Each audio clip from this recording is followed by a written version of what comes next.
Alright, folks, welcome back, everyone. 皆さん、おかえりなさい。今日は483日目です。It is day 483. Get right into our reviews here.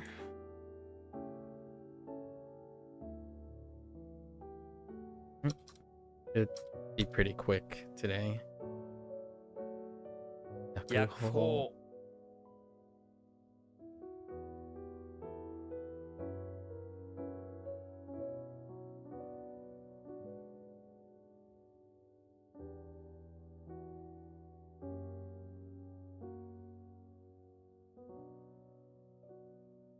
皇后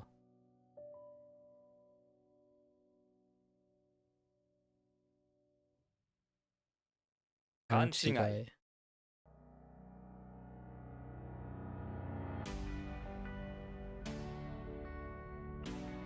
脅し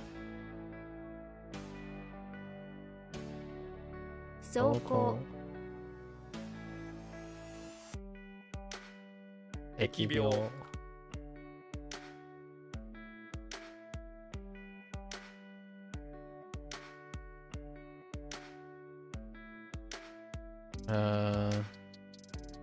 Turnover.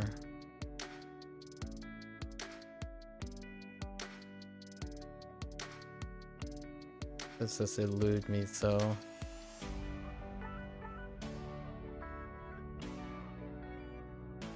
Oh.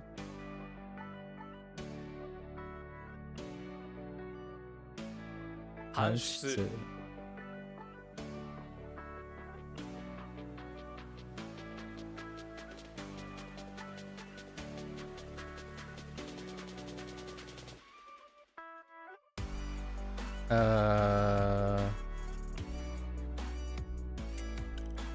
I lost it.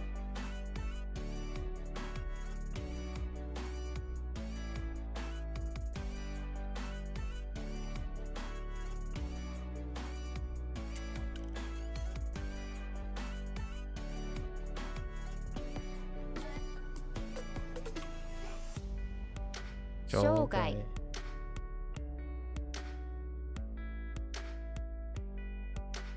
Hitasu.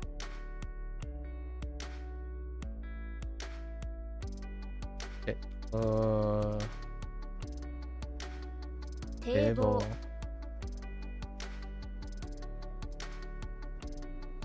Kani. Geta.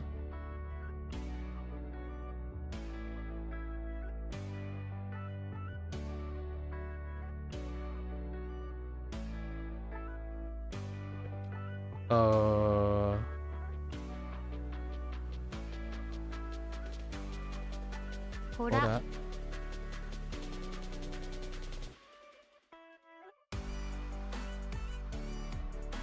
Ketsuzoku. Seigan.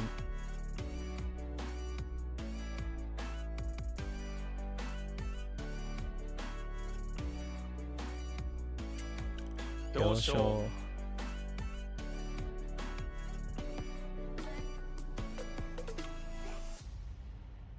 Aogu. Hanso.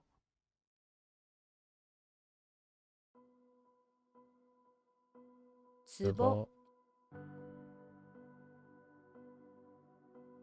Jugyo.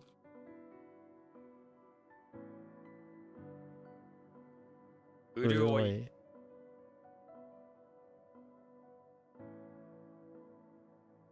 Toutotsu.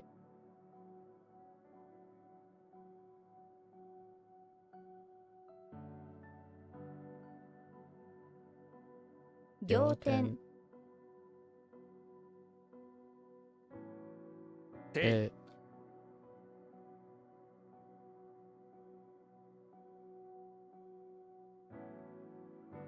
Hidou.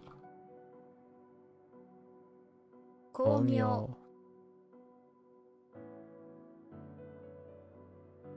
おじ。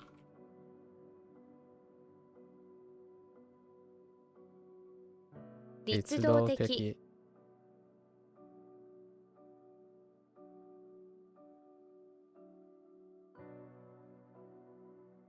少年、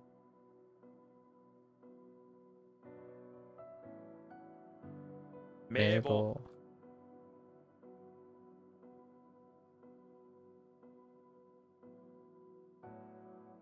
奮起、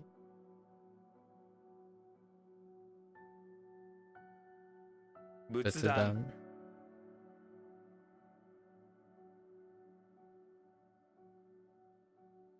無邪気、oops、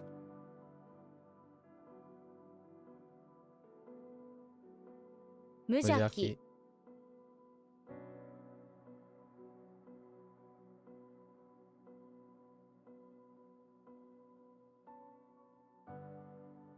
包み、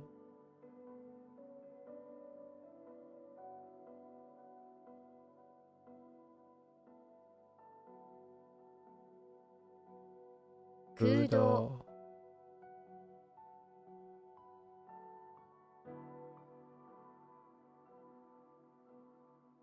横島、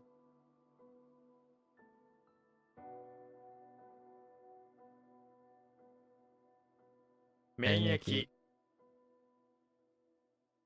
奇跡、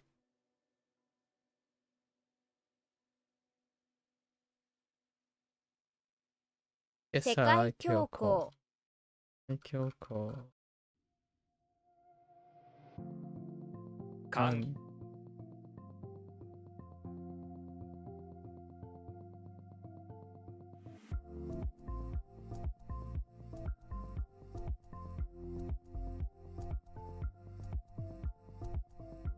和、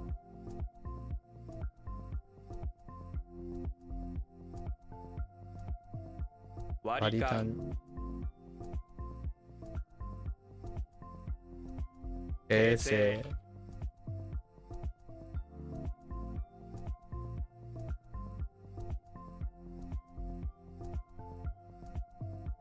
慌ただしい、勘弁、風、残余、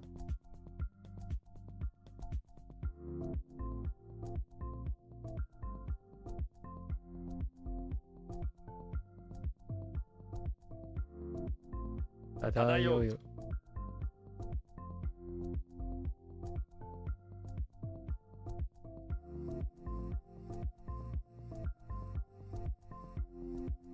翻訳、墳墓、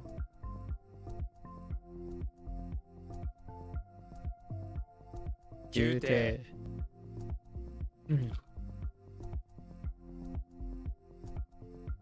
放棄、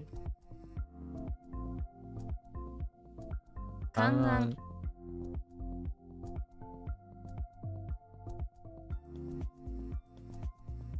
ワニ、ワニ、ワニ、いる、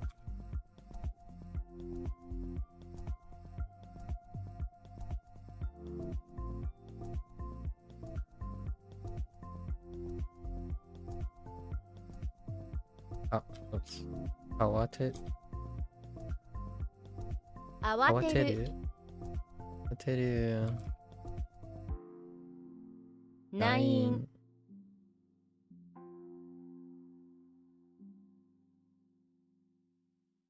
仰々しい、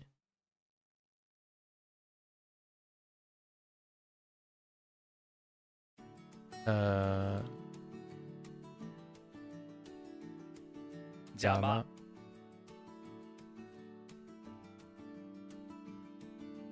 洞穴、段、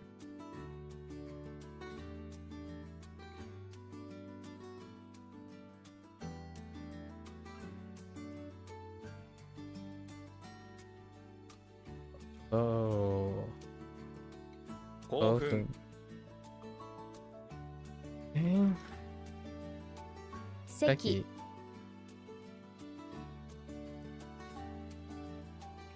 連邦、標高、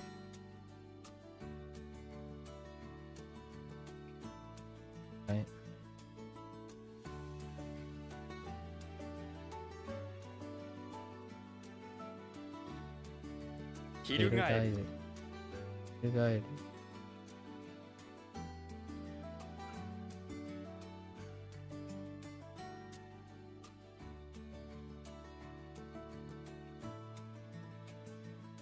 Oh wait. That works. うまい。壮大。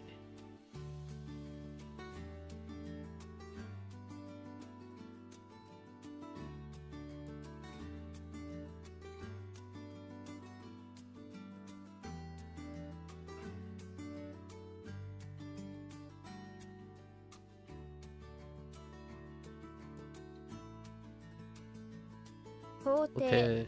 法廷。把握。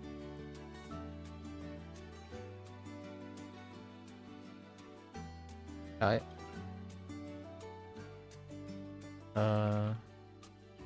改訂版。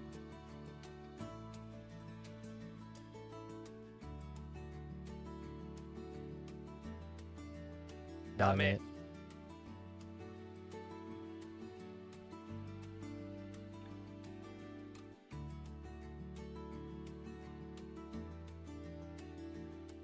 淀川。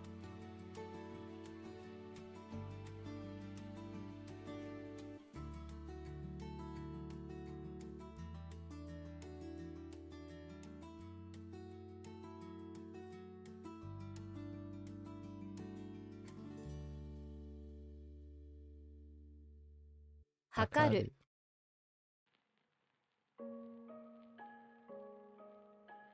店。ああ。いいね。峰。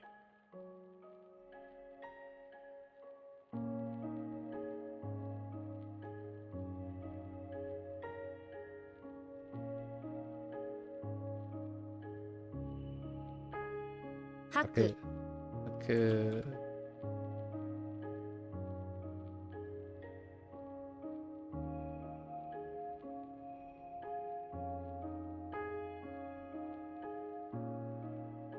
漫画。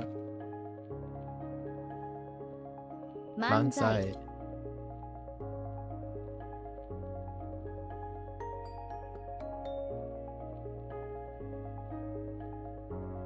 無駄。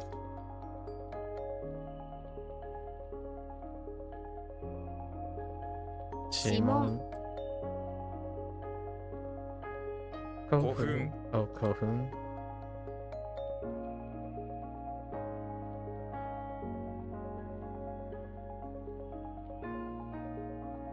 進行。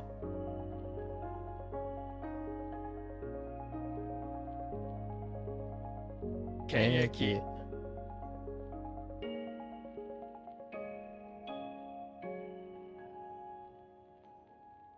漂流。おば。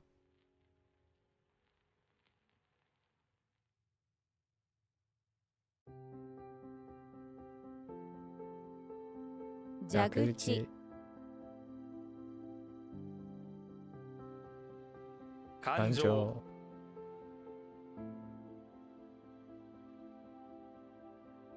帳簿。本意。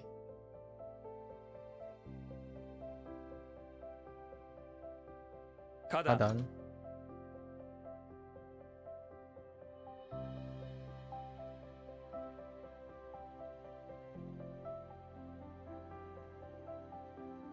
漂着。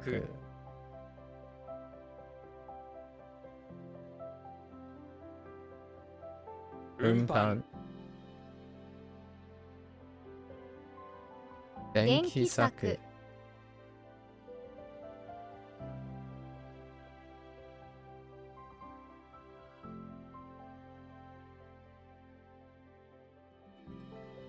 照照れれる。る。盗撮。浮く。翌朝。旗購入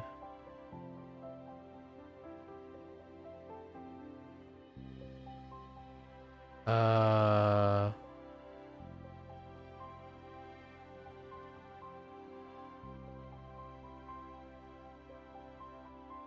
購入 What?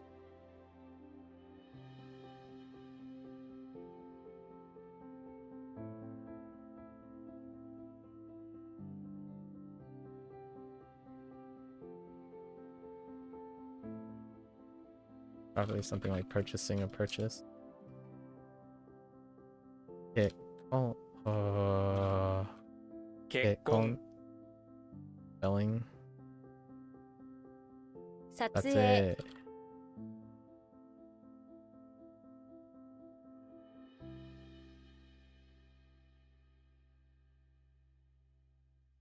遊ぶ遊ぶ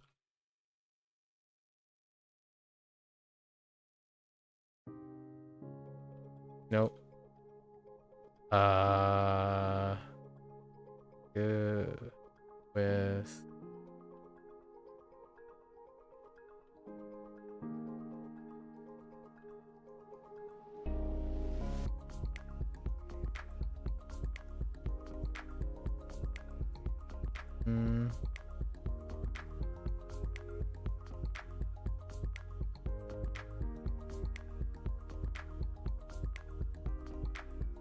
騒ぐ深い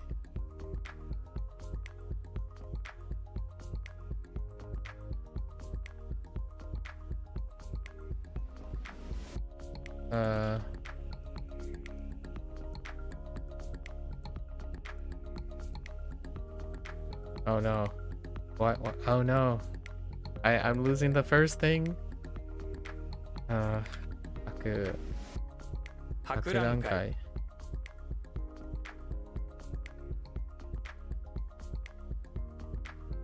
預金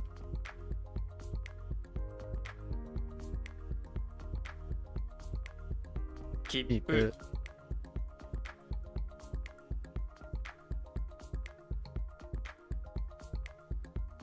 新婚旅行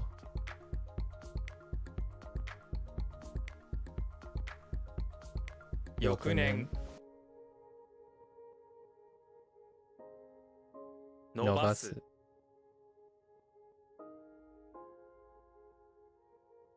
超える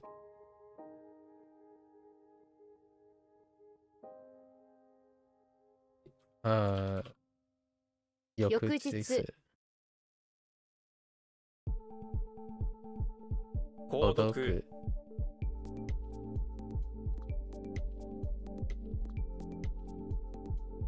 介護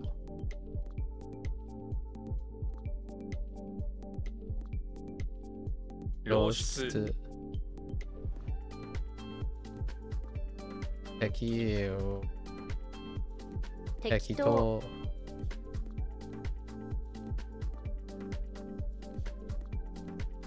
突起なおつ匂う匂う翌月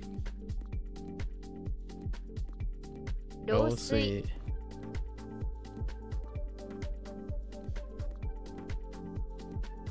水一覧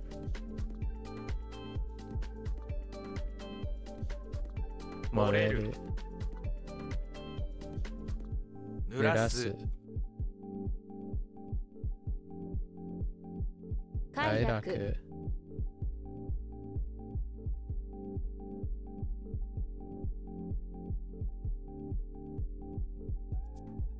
All right. And then these are going to be tomorrow, more or less. Tomorrow with the stuff. Oh, not too bad. Let's see. Tomorrow we have 309. It's probably not too bad. All right. And we will have a 0-day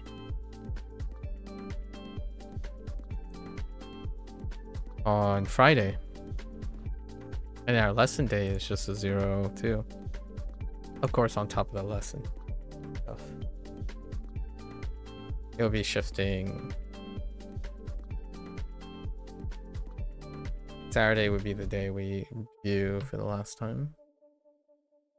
Be another level. Constantly feels like just leveled up yesterday. Alright.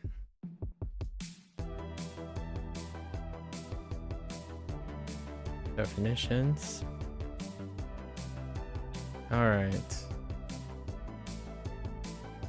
So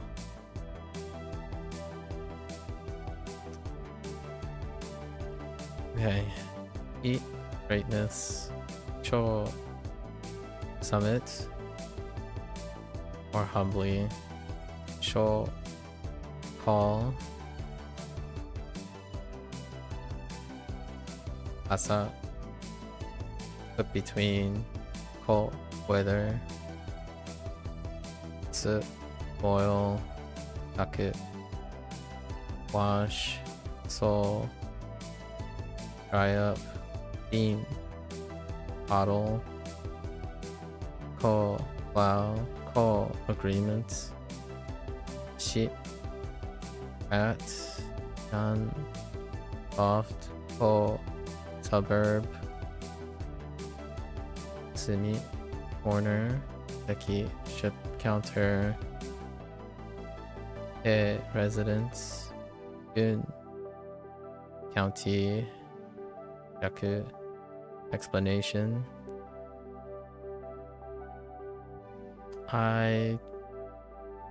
Yeah, that's wondering me. Oh, fat. Yell. Ime.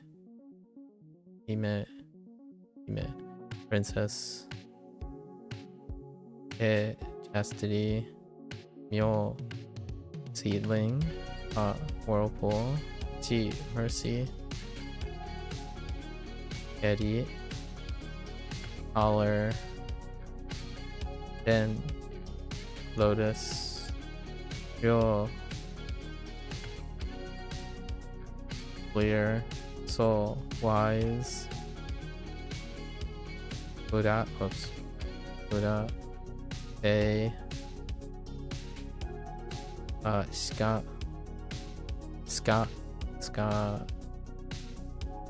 Mound. And Mata. Again. Alright. That's a wrap for our WaniKani today. If you want to watch this later, arigatou gozaimasu. As always, feel free to follow along, pick up WaniKani for yourself. Give it a go. You're always welcome to come on by and yap. Share your thoughts, experiences, keep each other motivated. So until next time, minasan mata ne. Vite kurete arigato. Thanks for watching. I'll see you guys next time. I'm gonna get up, stretch, walk around a little bit, and I will be back for Bunpro. Thank you.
Alright, folks. Welcome back, everyone. 皆さん、お帰りなさい。今日は、約33日目です。It is day 133. Let's get into our lessons today. What am I looking at? Oh, more humble requests. It seems like that's the theme near the end of N4, huh? So, alright, so we got te verb.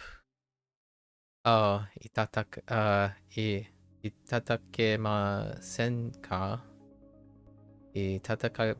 Oh man. Itatake ka? It's a humble speech form of moraemasen ka? We have moraemasen ka? No, but now I know where that's coming from. I see. So which itself is the negative potential form of te morau, yeah. To have done by someone else. Yes. So this structure is a combination of te, the conjunctive particle, the verb itadaku to be topped with, okay, the polite negative auxiliary verb masen, and the question particle ka. Okay. Interesting. Generally, it is translated in a similar way as te moraemasen ka?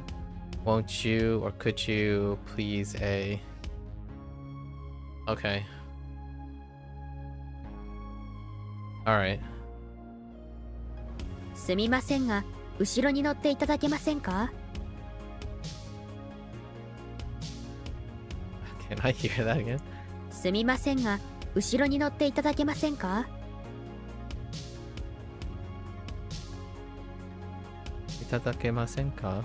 Okay. 危ないので少しだけ下がってもらえませんか?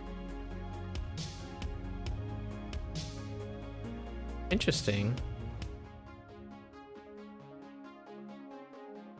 Yeah, 少しだけがって。This construction and itadaku itself can regularly be seen as, oh hey, it's got this character. Itadaku. Oh yeah, the humble side of things. Interesting. So this is the humble use. This kanji form. Due to this kanji literally meaning to be topped with, it is just, oh, that explains the summit. It's just acknowledging that the person that's doing the action for you or someone in your group is doing so from above. Sounds more respectful. 雪をいただいた山はとても綺麗だ。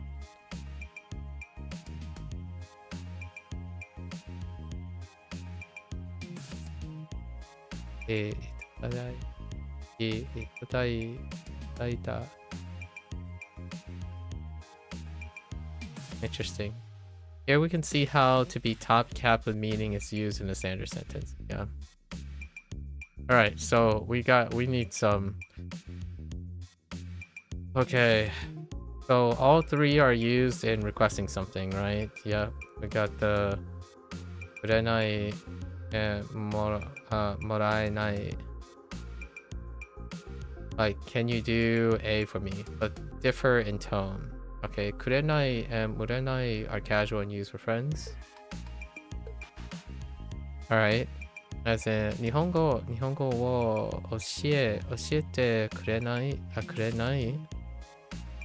Okay, right. いただけませんか? いただけませんか? Is much more polite and therefore appropriate when asking someone like a boss. Okay. It's gonna take a while to sort all this out. And then kudasai is the please do something. However, is polite and neutral and can be used with strangers or people equal in status to you. For more formal situations, okay. Takemasenka is a more polite and humble request, often used when speaking to clients. Okay, this is where like it gets a little bit. We have casual, so we have casual, neutral, polite speech, and we're doing honorific language right now and polite speech, as opposed to request or yeah, humble language. So humble, polite speech, honorific language on top of your casual, neutral, and polite. Yeah, don't, right? Related, okay. So kureru is this is related because instead of highlighting what the person is doing or talking about someone's action, doing it for you, or doing what they're doing, like talking about what they're doing or asking and whatnot, this is for you. Usually you're to do something for someone. Oh no, wait, it's the other way around. Yeah, no, it's usually the speaker's benefit. And this one is still a humble way to make a request. Yeah, but I guess this has a, I don't know the distinction between like usually talking about someone else or yourself, getting someone to do something for you again, right? However, by way to ask a favor, both involve receiving help but different politeness. Huh. And then there was something about the focus on the speaker and or the descriptor of a person's actions. So that's kind of another layer that I'm trying to sort out at the moment. Okay. So what was it? Itada. Itada is linked to that kanji. So itada, yes, it's itadakeru. No, itadaku. That's where you get the kemasen.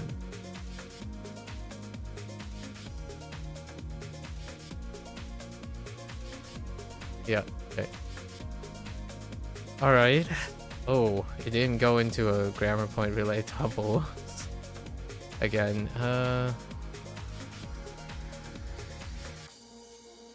when, from when, just when, if. The conjugation particle tara is used as a kind of halfway point between if and when in Japanese. It expresses the completion of an action and then B action that's considered to be the result A. It may be hypothetical or it may be presented a one-time result of something that happened in the past. To use tara, it will replace ta. Interesting, in the simple past form of verbs. Okay. Or basically replacing it, but really the net result is adding a da at the end. Oh, okay. The E adjective with ta. I see.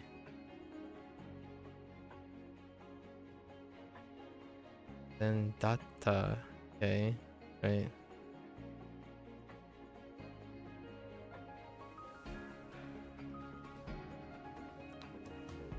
Okay.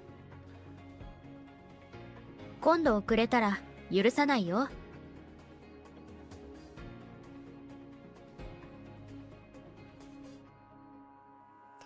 遅れたったら、遅れたったら。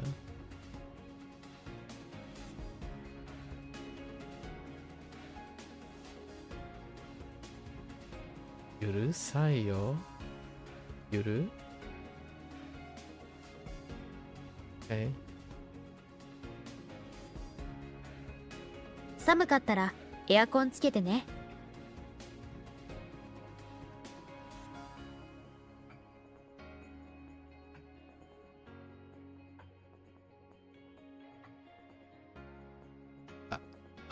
What? Okay, that sentence is a little weird. Hang on.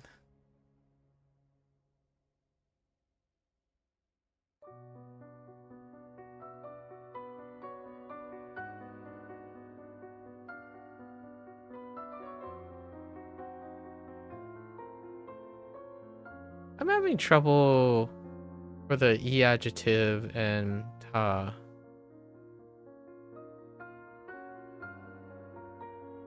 Yes. Oh, it's because it's casual. Okay, then, alright. 彼のことが好きだったら、彼に言った方がいい。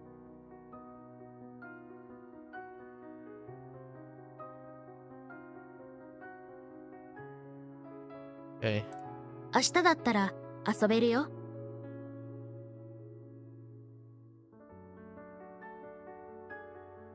Okay. Despite appearing to be the past form of the word that is attached to tara itself does not actually carry the nuance of past, other words in the sentence will need to be examined to see whether tara is truly highlighting something from the past or simply the completion of something which may or may not happen in the future. I see. Okay. 来週だったら、行けるよ。Right. And then 先週だったら、行けたのに。Okay. Yep. Although tara is regularly used to mean if, it almost always has a nuance of when. This is due to tara specifically highlighting the following situation: completion, right? Kanyu, which is meaning completion, and materialization, seitatsu, coming to fruition of A. Their meanings are opposed to other if structures like right, and nara, which focus more strongly on the hypothetical if. I mean, okay. 買い物に行ったら、ク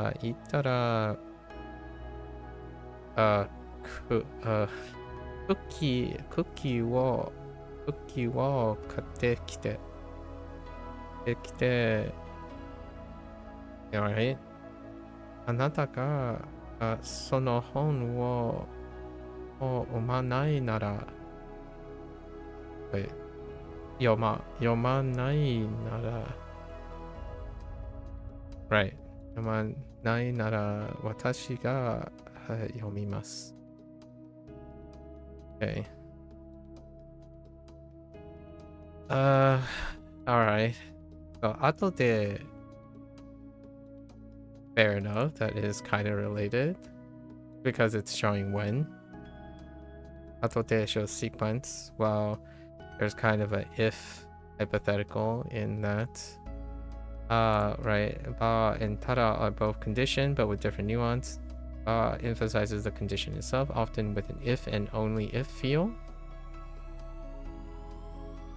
Tara sets up a hypothetical which can be followed by a result or comment. Right. In between, and then nara and tara are both conditional, but different nuance in the usage. Nara means if it's the case that A, often implying this we believes it will happen, then something comes after, right?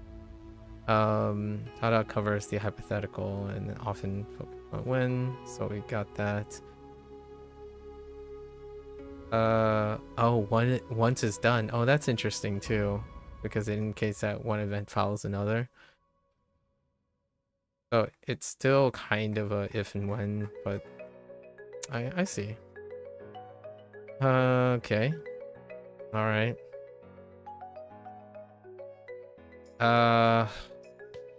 Uh-oh. Kani. Okay, yeah. Okani mo cannot be used in negative sentences. Oh, that's kind of counterintuitive to me. With the exception of questions. Okay. And then soto, another way to write hoka. Oh, okay, that's a hoka too. Alright. Interesting. Which makes sense. Outside. Another outside of the thing. Alright. What are all these things? So hokano, that makes sense. What is that? Sono, one option. Hokanimo. Interesting. Verb. Hokanimo.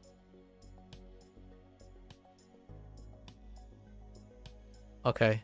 Hokanimo just gets intuited a lot of times. Hokani is regularly considered to be one of the more difficult structures to master in Japanese, so let's take a thorough look at it. Basically, hoka by itself just means another or other. Ni highlights hoka, another thing, as being the target of what comes next in any particular sentence. The possibilities are as follows. Hokani, another thing. Hokanimo, even another thing. Sounds less certain, right? And then hokani wa was there another thing. Focuses on something pre-existing which someone may have forgotten. 他に欲しいものはある？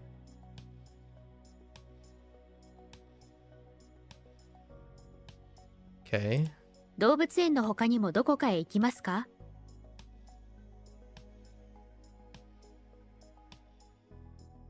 Right. 他にはないものが食べたい。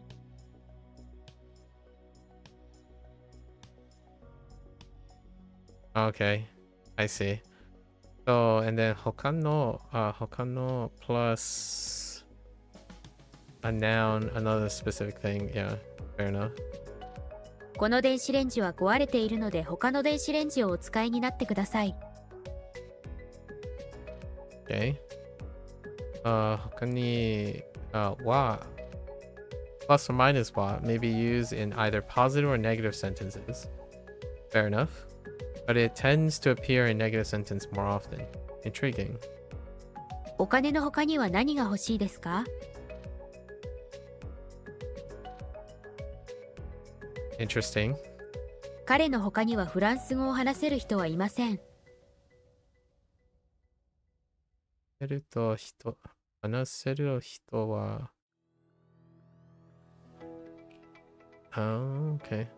Because hokani plus or minus mo focuses on the addition of another thing, it cannot be used in negative sentences with the exception of questions.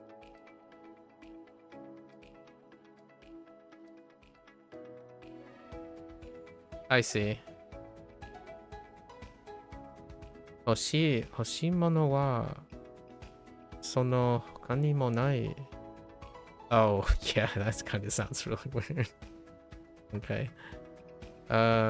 その他にも何か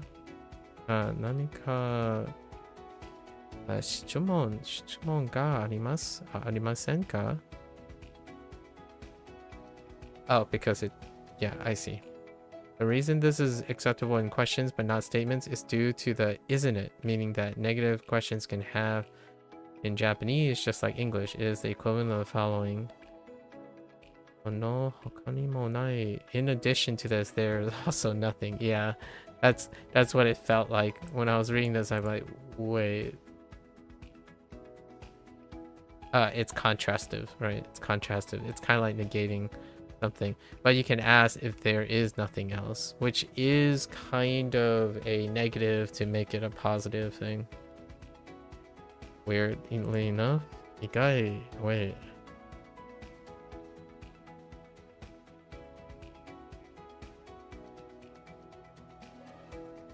Oh, ikai. I'm not used to seeing it this way.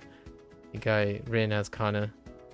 Ikai emphasizes exception like except for or other than that. Attached directly after a noun means right. And then hokani highlights the presence of alternatives. Yep. I got you. Alright. So were there any special... Oh, no. I think I might forget that. Okay. And that's gonna be wild. This is pretty tame. Right. What?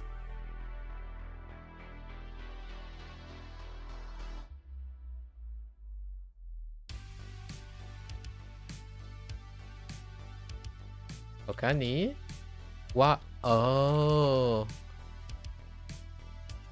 Okawa? Oh. Wait. Where was this in... Wait. Hold up. Okay.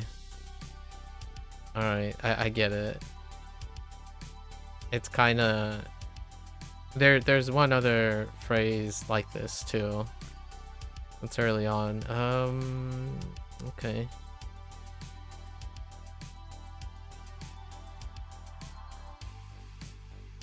Okano wa, ani wa. Okay, all the possibilities.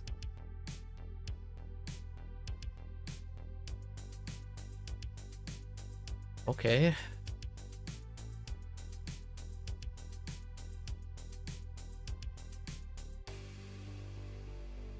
Stay,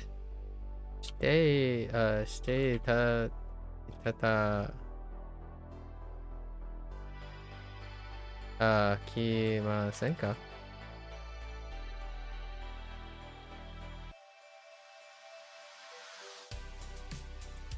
Itadakimasen ka? 犬を散歩していただけませんか？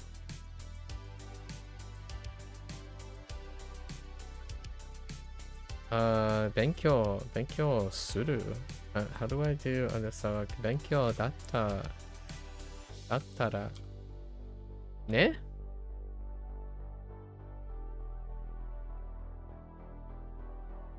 Oh, I do have. Oh yeah, I do have to take the suru. Okay. 勉強したらテストは簡単になる。 All right. Our vocabulary. All right. What are you? Anjo is no manju. Manju, is this the bun thing? Okay. Manju. Interesting. I didn't realize they call it that. Or like they use those. Guess makes sense.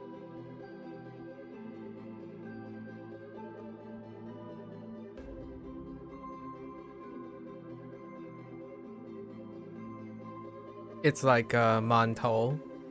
Right, mantol.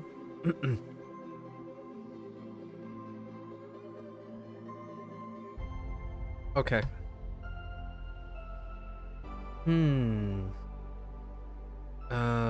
Let's see. Bonodori. Bonodori. Recent. Bonodori. What do we have here? Oh, Shirokuro. Shirokuro is just black and white. Kuro.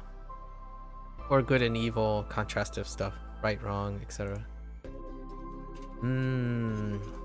Meishin. Superstition. Okay. Mita. Mita. Okay. Alright. Alright, panda. Okay. Ryo is good. Urikireru. Urikireru. Sold out. Yeah, to be sold out. We did have urikire. Urikiri? Kiri? Something. Urikireru is okay. Compound verbs are nice. Oh no. Sports sensu. Sports sensu.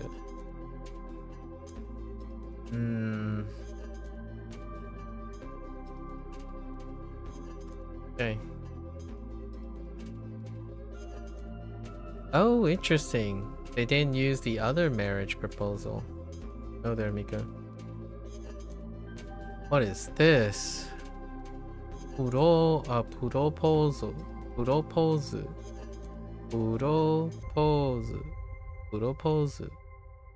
Okay. Definitely learned a different word for marriage proposal. Yo. Both of something. It's a prefix. Okay. Karate is fine. Oh, Koldo. Makes sense. Auditorium. Yeah. It's good. Koku. Kokusai. Kokusai.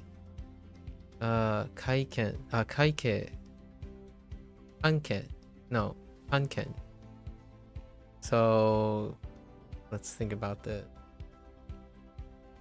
This is relations. Relations is right, and then this is everything outside, like around the country. So international relations. Actually, a little weak on the site.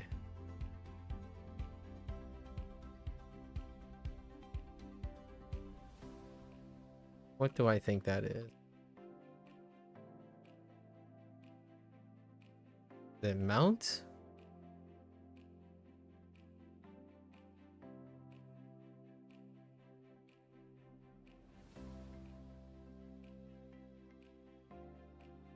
Kind of festival-y.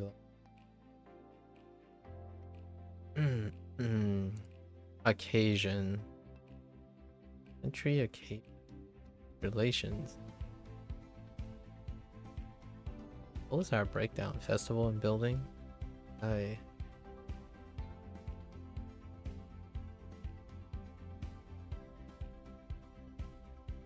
So, kokusai kanke. Kokusai kanke. Okay.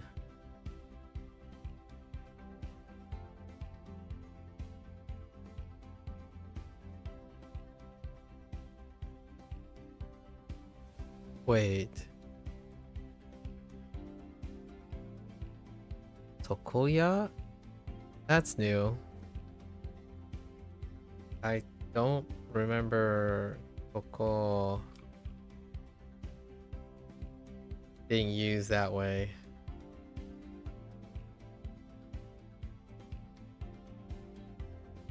Yeah, because that's bed. That's also bed and floor. A barbershop? Interesting. Tokoya. That is a weird way to say a barbershop. I wonder what the history behind that is.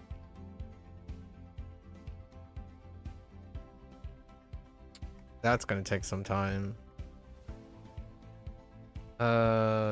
Toko is also kunyomi.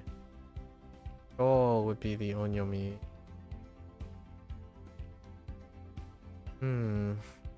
Probably not going to have anything. So, okay, how do I do the compound stuff? Probably like shawl, floor,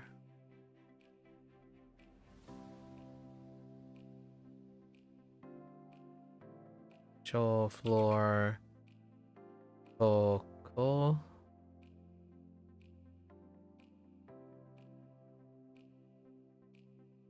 And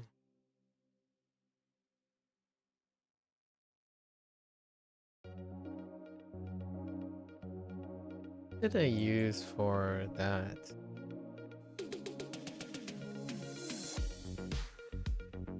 Not resident. Not room. Shitsu is room. Reside, maybe? Alright, we're just gonna go off mole here.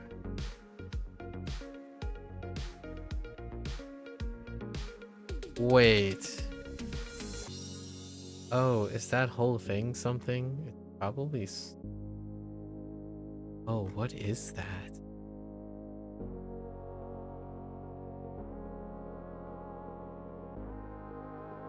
Oh no.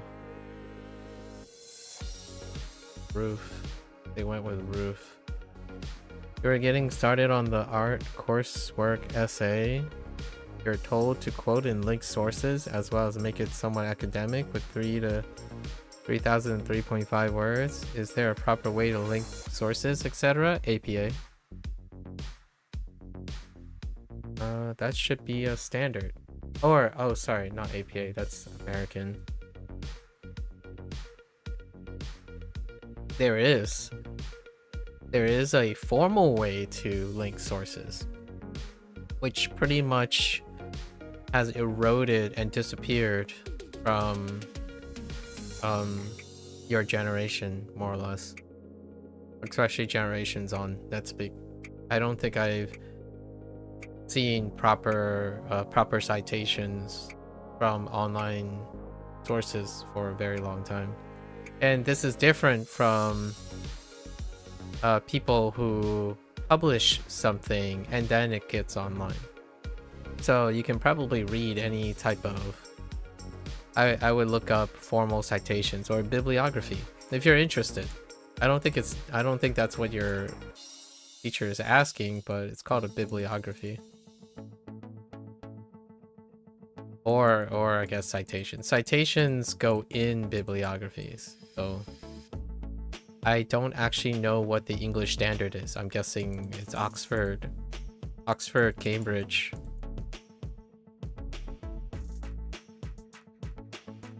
In the United States, it's the APA, and then there's also the Chicago format.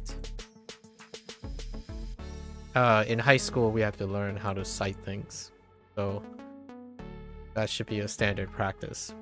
And then later down the road in university, uni and stuff, still have to learn how to do APA or Chicago format.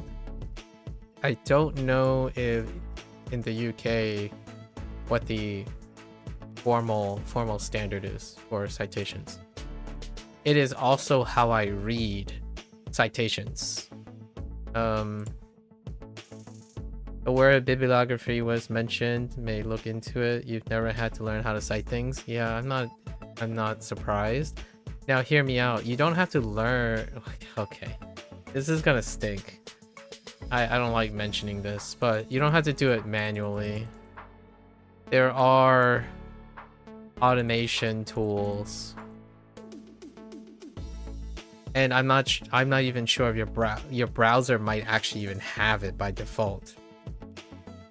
There might be a create citation tool. Basically, it'll use the format for citing maybe the web page. It'll pump out a web page citation. I don't actually know how a body of work is cited.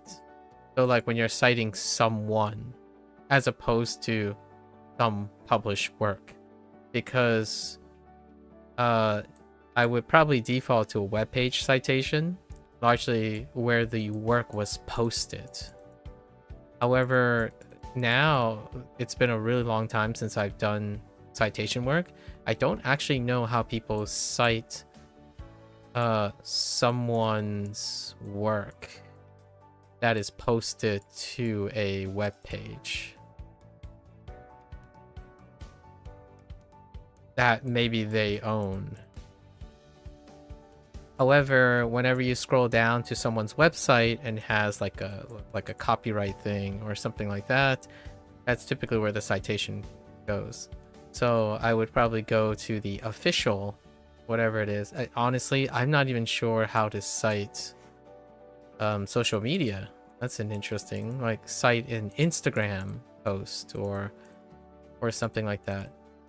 That's how old it's been. Like for myself, I only know how to cite published things. And technically nowadays, things like Instagram, Facebook, right, X, and all the other stuff like Twitter and all that stuff, they technically are publishing. Like YouTube is a like YouTube, you publish videos, so it'll be interesting. We can talk about that this weekend. You can teach me about how citation works in the post-internet world. For my record, I deliberately, whenever I read something and there's a claim that's being made, I scroll down to look for citations, and usually they're not there. So I would say whenever I look at a site or like a news outlet or something that's reporting something, if there's no citations, I refer to them as non-professional sources. That's usually how I take it. And my grain of salt, that's when I break out my grain of salt and dash salt all over the information. That's why in YouTube videos, maybe now there's a citation, the APA and the other organizations created a new way to cite attributions and whatnot. So YouTube has, kind of standardized certain types of attributions and how attributions is displayed. Maybe it has something to now APA and other formats have something to format how attributions are made, off of the attribution information. And generally speaking, though, citations do not exist in general, and bibliography do not exist. Oftentimes, the most you can have is a hyperlink. That's as close as it gets to a citation nowadays. And those links are not cited. There's a difference between citing a link and posting a link. If you post a link, that is not a citation. Because why is there a purpose for a citation to your link? Is because what happens when the link is broken or retracted or modified or dated or ownership transfers, right? All of these things mean that without a citation, you don't know when, where, and how your information was acquired from the original link.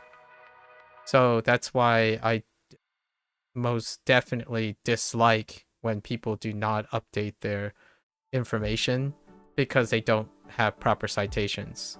Since they don't have proper citations, I can't tell if they either updated it or not updated it. And if you do not cite, if you have no citations, for me personally, it would mean that they were expected to update their information. But typically that doesn't happen either. I would be reading an article about Duolingo or something, and it would be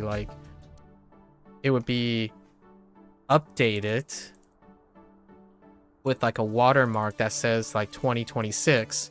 It's just because that person accessed the website, and it says it got updated. The last time it was updated was 2026, when that article was written in 2018. And then so you're reading, it's oh, that's interesting, and you get to the end, it's wait a minute, what year was this written? And at the bottom it would say 2026 because they, I don't know, added a comment or something, and the body of the text wasn't updated. So then you look and you have to dig to find out that their original links and their pictures and stuff were outdated by nearly a decade. And that's the internet right now, in my opinion. Despite all the automation and all the conveniences, heavily non-professional work, which is fine. People don't have to be professionals. For myself, when I'm relying on specific data and I'm going to publish something, if I am to publish something, all of my works must be, in my opinion, published works. So that's something we didn't talk about, where Mika, if you go and just Google something and then you look at it and it's oh, okay, I was inspired off this, and then the professor asks you, or the teacher asks you, so where's this guy's work? Can I find it? And then if you don't have proper citations, then whatever work you have, there's no way to tell that you copied, plagiarized. There's no accountability for anything you've created. So in the world of YouTube and content creation, I would say, not that I'm there, is illegal or anything like that, or plagiarism or something, it's very difficult to determine if someone did plagiarize or use AI slop or things like that. It's very difficult. So that's where the legalities and stuff comes in. Like when you publish something and you're commercializing it, right? You are trying to, or you're trying to advance your career or something like that. All of it would take account. You would have accountability for all the things. And in my opinion, I would say over 90%, maybe that's a little high, maybe over 70% of content creation has no professional accountability whatsoever. So anyone can like argue and bicker and debate on the ownership of their IP, because quite literally the majority of people do not have citations or record keeping of ownership or proof in some way to defend the ownership of their original creation or publications. You can't ask the rest of this week how to. All 4 of the art classes are Monday through Wednesday, but so far you just linked all websites that have material you mentioned at the bottom of the section. Yeah, that's about as far as the world of internet goes. Now, one of the things is that you probably won't ever be able to figure this out in time, is that oftentimes a citation, one of the most important citations, is when you access the links. Because if the link disappears, or it's no longer in the same state as it was, when you access a particular thing, you must know when, where, who, and how. And based on the citation format, it will tell you how, like, what type of thing it was. And the reason for this is because if you only accessed it like 30 days ago and suddenly this person ended up changing it, it was changed in those 30 days. If someone like, we're not talking about school, you can argue, lots of people argue, well, it doesn't matter, it's not a big deal in school.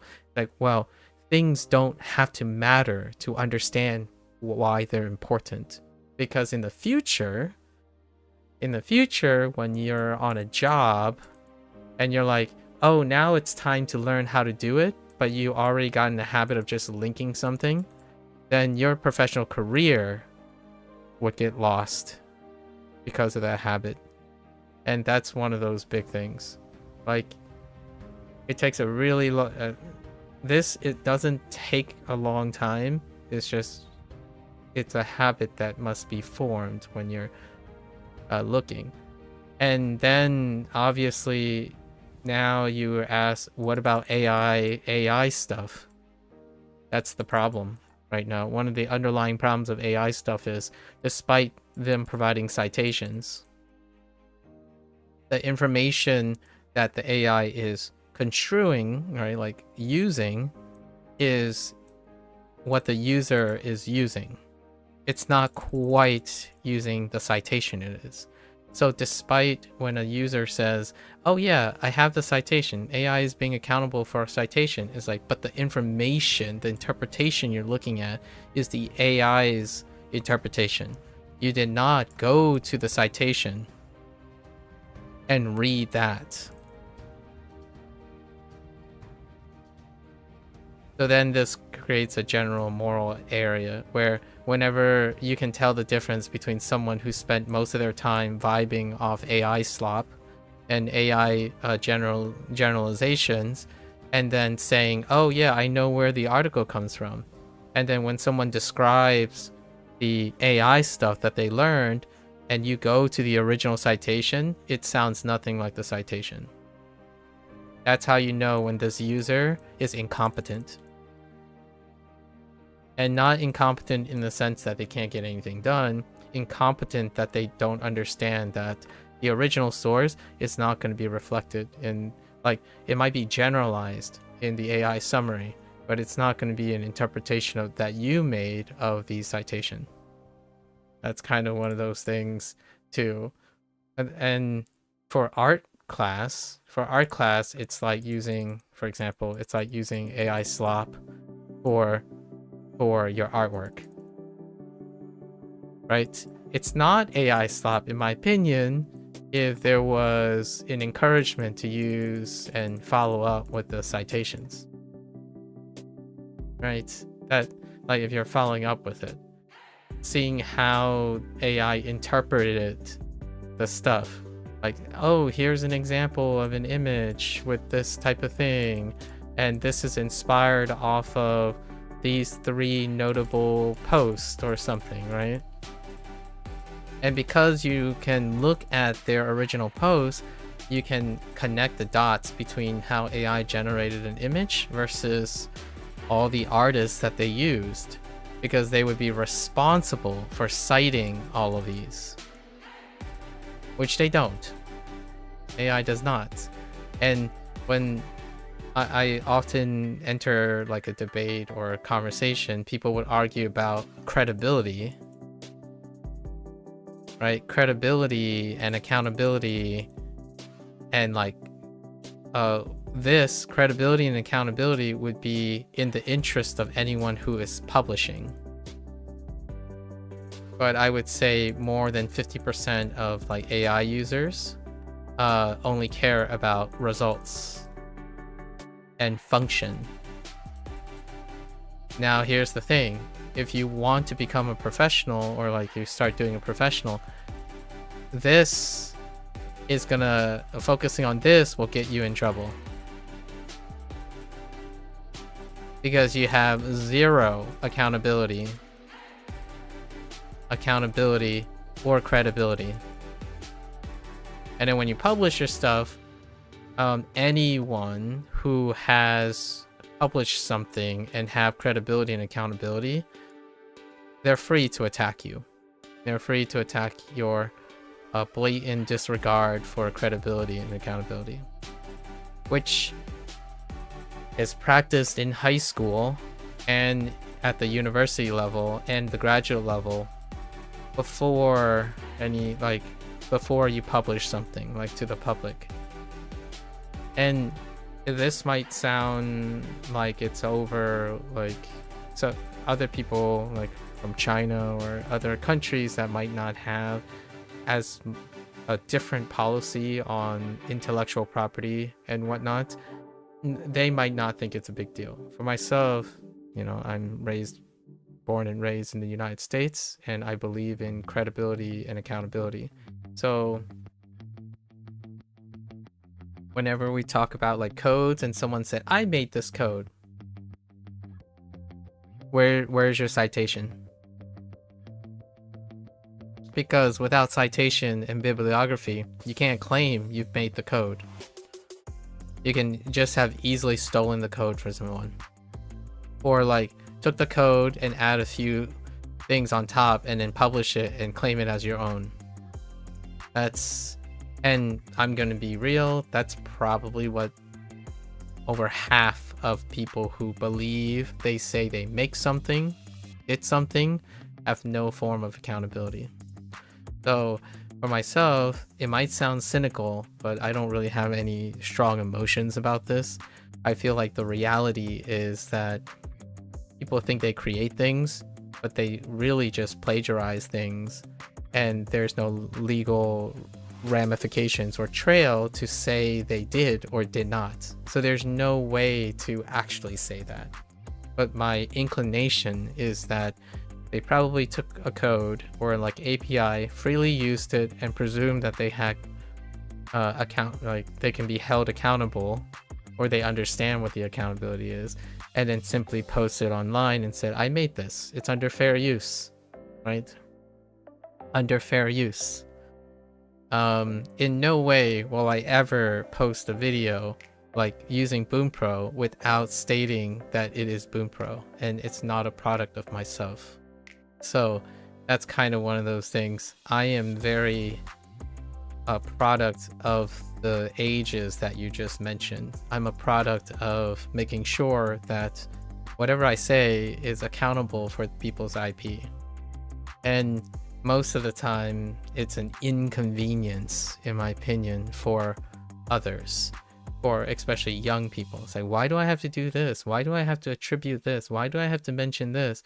Because in the long run, if you become a professional, then you can be held accountable for everything you possibly could have infringed upon. We'll exclude this to the United States, right? Because I can't really speak for other countries. Generally speaking, whenever someone complains about like, man, they took down my video on using a product that someone else used and I'm profiteering off of it. It's like, yeah, do you understand how entitled that is?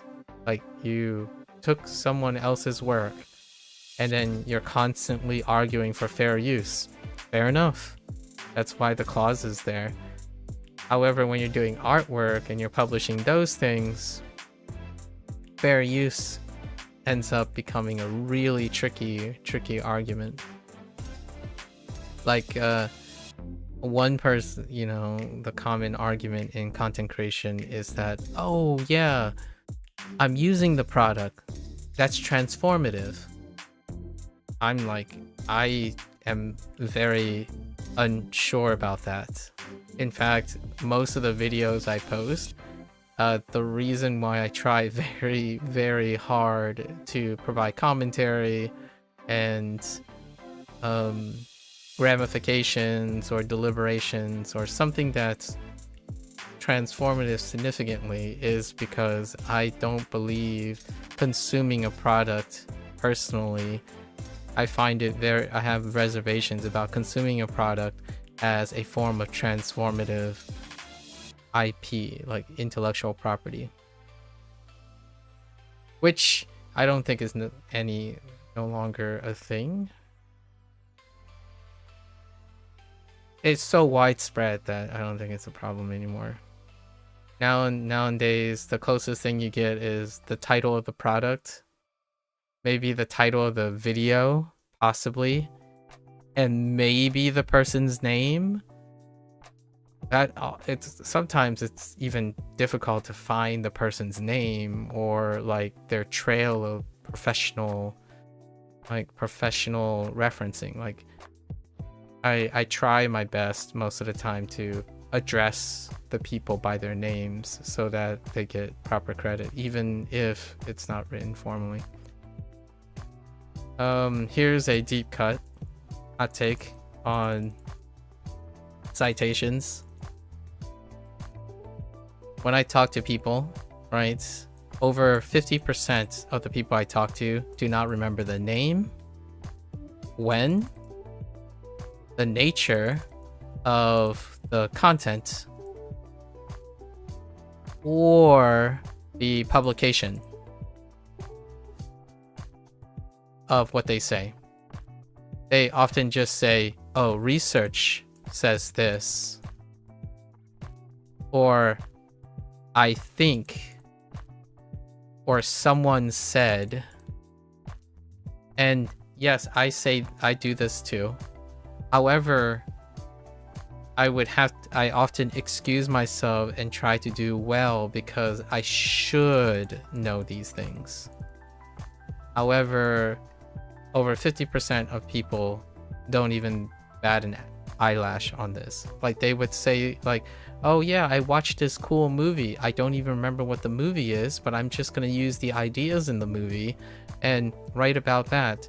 Like, yeah, I still don't know what the title of the movie is or who published it or who's in it. That's kind of the same thing. It's related. That's what the hot take is. If you have trouble remembering names, title of videos, and admittedly it is getting really difficult because there's a lot of spam, right, or overlap between people. So a citation, going back to the initial digression of this, a citation is unique enough that it is going to be identifiable and non-overlapping with everything. So when you say you're just going to post a link, right? You're hoping that link is unique enough and also captures what you actually saw. If you post a link and you didn't write the date or when you accessed it and how you accessed it, and then your teacher, like, say, eventually this artwork becomes like your publication swan song 20 years down the line, and you use this, you can't reference it because you wouldn't know the nature of it. So if you ever someone discovers you through this publication, I would be apprehensive to follow up because this person did not cite anything, right? So when you don't cite anything, I can't a professional cannot trust another professional if they don't cite anything. And posting a random link is not sufficient, in my opinion. Back in the day, websites still exist, like website resources still exist, but I grew up in a time where the websites like the internet was not a viable dominant primary source of information. And nowadays it goes to show you that the internet, because of the inundation of information, has not standardized their information. People are not held accountable to standardize their information. So they would say something and I would read it, and my first thought is, I have no idea where they're getting these ideas from. Is it like, did they spawn it from themselves or not? Because whenever I click on something and I'm reading this, it's like, oh yeah, research shows that 9 out of 10 things do this. Research shows that SRS is an effective method for language learning. And my first thought is, oh, okay. And then they're like, and someone would say, oh yeah, look up Stephen Krashen's work. And my first thought is, what does Stephen Krashen have to do with SRS? And then immersion is like, immersion has been proven to be effective according to who? And they meant to say according to them, because they list testimonies and stuff, and I'm like, this isn't professional publishing or citation. You could make up all of this information and put it on your website, and that's fine. Like that's what to me, that's one of the biggest drawbacks to not having citations. There's no credibility.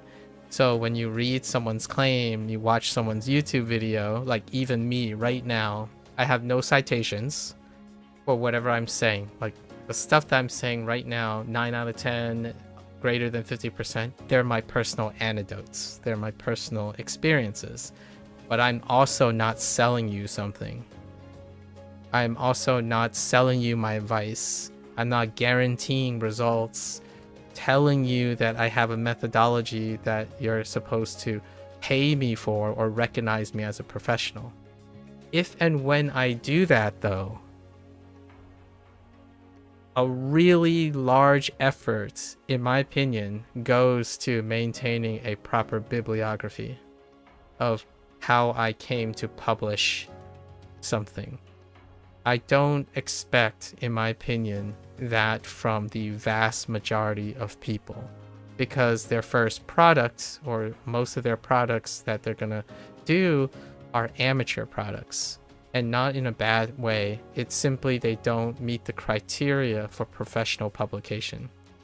And that's when you start thinking about companies and whatnot. Like, the moment you enter professionalism is when someone recognizes that all of this stuff is necessary in order to properly have accountability and credibility. It's not most of the time. I would say I've rarely ever talked to someone on a professional level when it comes to publishing something. It's someone who says, oh, I made this and I'm getting paid for this and I'm doing this. It's like, that's probably freelance work or like a side hustle. or someone else is taking accountability for you, like your boss.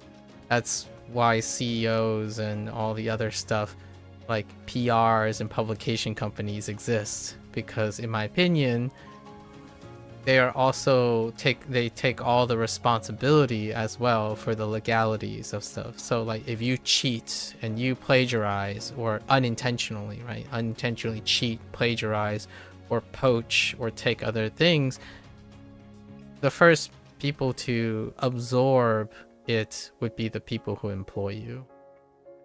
And for myself, talking to kids and talking to university students, they have zero accountability. Like, it's far less than it was before. Largely because nowadays when someone tells me, oh hey, could you check my essay and like, you know, opening letter or something, and then I read it and I'm like, why does this sound like you have 3 or 4 different people speaking for you?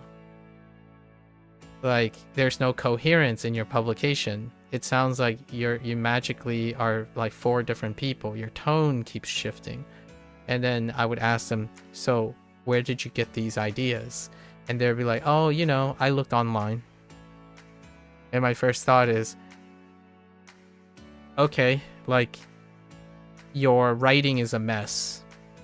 And it's not because it's not good, it's a mess, as in it has like 4 different things that are good on their own or decent on their own, but it kind of reads like a Frankenstein.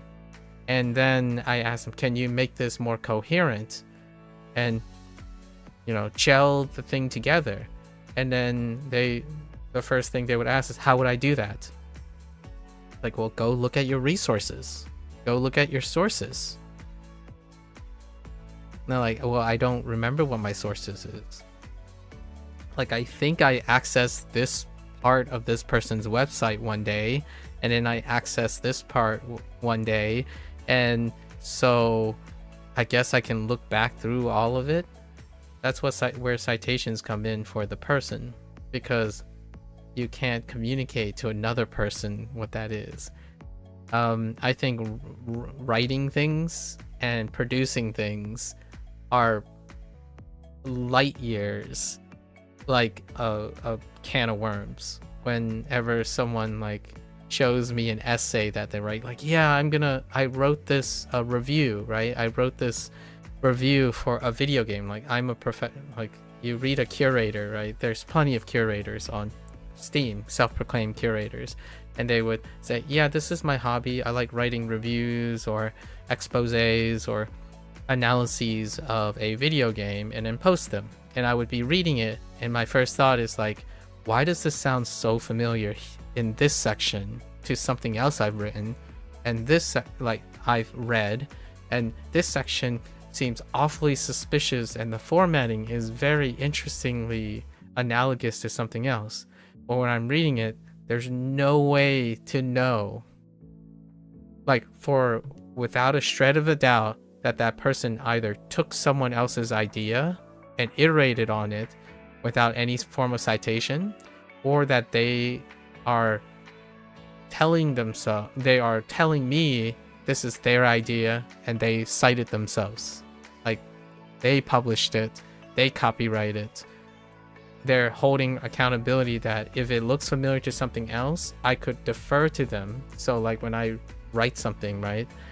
If I write something and I cite their information, then I am accountable to decide if their publication is accountable for their things, which sucks, because then you have the research says cite another research says, which cites another research, and then when you follow down that line, you never find, like, I rarely ever find the original publication.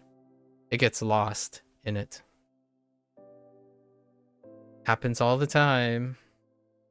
And then you might be thinking, like, so what's the point? What's the point of saying all this? There are still people who cite things and provide proper bibliography. And they are the only sources now. Those are the sources that still exist. If those people stop doing that, you know, when they get old or they retire or something, then the current generation is incapable, at least in my opinion, at the moment, incapable of keeping track of where the ideas come from. Yesterday, Procall asked about things like what was inspired, what came first, what came after. Well, you can't know any of those things without citation. You really can't. Especially when you're publishing something. Anyways, that's an interesting topic. I have my suspicions most of the time when someone tells me they made this, and I would tell them, I've seen a lot of things, and this looks awfully suspicious to something else. Can you provide a proper citation and evidence to demonstrate that you created it? It can be transformative, it can be iterative, but you need citations to show that. You need citations to show that you iterated or innovated. You even need citations to show that it's a fair use, right? Like the original source is what you are using fair use for. Some people, or actually in my opinion, I think more than 50% of people say, well, isn't it obvious what I'm using? You still have to cite it. I think that's one of the high school comebacks all the time. It's like, well, isn't it obvious that I'm playing Minecraft? You still have to cite it. Because we're talking about in the future. Like in the far future, or when you're accountable for these things, you might not know, it might not be obvious anymore that it's Minecraft in 2017 version 2.6 when you accessed it on this date. And if you ever come back to it and say, oh, this is where my career started, like, well, it's not where your career started. It wasn't cited. You have no idea what the nature of it. The things you might have is when the video was posted. Like, okay, well, that puts you in somewhere. Everything else, the stuff that you took or used and stuff, you can't defend any of that stuff because you didn't cite any of them. That's the scary thing that I often think about. If you're publishing something, you use proper citations, because when you publish it, you will be held accountable at some point. So if you're like if it catapults you to stardom and stuff, all of that stuff that you published, someone can get at you for it. At least in my opinion. It works both ways, right? Just threw in some pros and cons. Anyways, moving right along. And you can still say right now in high school, it's not a big deal. Obviously, take it with a grain of salt. You want to learn, at least in my opinion, if you're gonna decide, if you're going to decide that you're going to become a professional, publish something, it's a skill, in my opinion, to have. And it's both functional when you're looking at other people's work and your own work, or even your past work. This sounds crazy a lot of times, but you can plagiarize yourself. There's a very particular and fairly common occurrence which happens, in my opinion. I'm surprised like people don't get, like, it doesn't occur more often with YouTube videos and whatnot, probably because legalities are difficult. Or hear me out, it might sound very negative.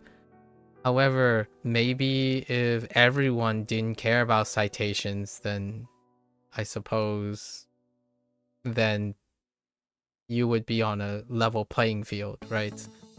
So what does that leave you? Why would you want to learn how to cite things and record things properly and record keep? It's because you, in my opinion, as a human being, would have an edge in the future. when someone says, oh yeah, I did this and I did this, you basically stole my stuff. Where's your citations, bro? And you would be able to defend it and say, well, I accessed these information at this time. Can you defend or contradict or argue against my citation record keeping? So you probably can't. And that's usually whenever someone says, well, you know, greedy corporations and people like in companies and stuff have all of these like gated, like heavy gated practices that allow them to claim intellectual property or claim things. Like, well, yes, because you didn't do it. Perhaps you should at least include dates with the links for now. Yeah, I would probably include dates. For school projects, Mika, for school projects, if a school project is like greater than like a month, I usually include the date. Because the reason why I chose month is because it's on the internet. If it was a book, like for example, if it's something like a book, like a couple years, like 1 or 2 years, if it's like a magazine or quote, I'm gonna call it an article. If it's an article, I would not go past half a year. Like if it's a half a year old, I would record the year that it was published. Because articles can be redacted, they can be added, they can be edited. If it was like a site, for example, off the internet, less than a month. Anything that's greater than a month, you want to write the date because it can be modified within the month. Usually websites get updated, modified in some way after a month. If it's an internet post, the nice thing is there are timestamps, right? There are timestamps. That's always a nice thing. And in books, like books like textbooks and stuff have additions. And typically they don't happen as often. So maybe a yearly edition or a bi-yearly edition. Or like every once in a while edition. It's up to 8 months longer and you will leave an exam board marks it. Oh, okay. Yeah, 8 months is a very long time for the internet, I would say. And again, I'm talking about the principle, like the concepts of citation. It's probably automated. Like you can find a plugin. It's fine to use plugins and whatnot when you understand the concept of it. I used a note keeper thing. So like it was things like Evernote. Evernote, what happens is when you pull a site or when you pull a page, they would also present you with a citation. Or if I pull a document or like a PDF, it can format, like there are automations for this. So you don't have to literally go and try to keep track of all the citations and whatnot. You can find a way to use a plugin or something to extract the information so that you can go back and refer to them. It has become far more useful later down the road when you have too many references, like too many sources, and you want to categorize them and arrange them. So to show like, oh, this idea came from these 7 sources. This idea came from these 7 sources. And the ideas that in this column does not overlap with ideas in this column. So that means you have a very robust bibliography. Whenever you have to publish something, if all of your information, if you end up finding out when you type and do all that stuff and then the citations are filled in, you realize, oh, all of your stuff comes from like one source, then that's that is a red flag. That's kind of like confirmation bias at its worst. When you tell someone and you write something and give it to your boss, and everything is based on one source, or everything is based on one person's collective work that came from multiple sources pointing to a singular source. That's also a problem, because that means that all your information is only as reliable as the one original source. So everything else is, if that one source is like not correct, then everything you have written is invalidated, or it creates a pressure, like a skepticism for everything you have written based on that. And oftentimes citations can help you think of that. Like sometimes you might not realize it, but when you look at your citations, when you're citing something, there's one function of citing. Oftentimes citation is next to when the thing is used. So like when you write an essay, for example, right? I don't think you have done this yet, since you haven't done a bibliography. When you write an essay, a typical essay, and you're publishing it, or you're submitting it for work, you will write a sentence, right? You will write a paragraph, and there will be a citation. The reason for that is the person reading it will be able to know where it came from, but you will also know where it came from. So if your essay is like the first 2,000 words, and you realize all of it came from like one citation, then your essay sucks. Like, I know it's like, well, there's no guarantee that it sucks. It's like, it is more likely to suck than when you write an essay and someone had 15 citations. The odds of someone having a robust essay that's based on more resources and put together, it implies that the odds went up, that the person, obviously there's ways to trick people, like, you know, high school kids. I've read enough essays to know what high school kids do. I was a high school kid once, right? At university. Sometimes they just pump the number of citations, you know. However, if it's a very important paper, I would probably go to the citations and see, okay, are these real sources? Because there are kids where they would write their 3,000 word essay and it would all be based on one source. And then they decided, oh, I'm just going to go look up 14 website pages and then cite them, even though all 14 pages are just fluff. There's nothing that's coming from them. And also, these 14 pages are related to the one source. And they get an F. The kid gets an F because they basically did zero research. They based everything on one resource, and they try to get a fast one by creating 14 citations that aren't even cited in their work. And how do you do this? When you write an essay and you're trying to summarize someone's idea, you have a citation. So just like how easy it was for the student to do this automatically, the teacher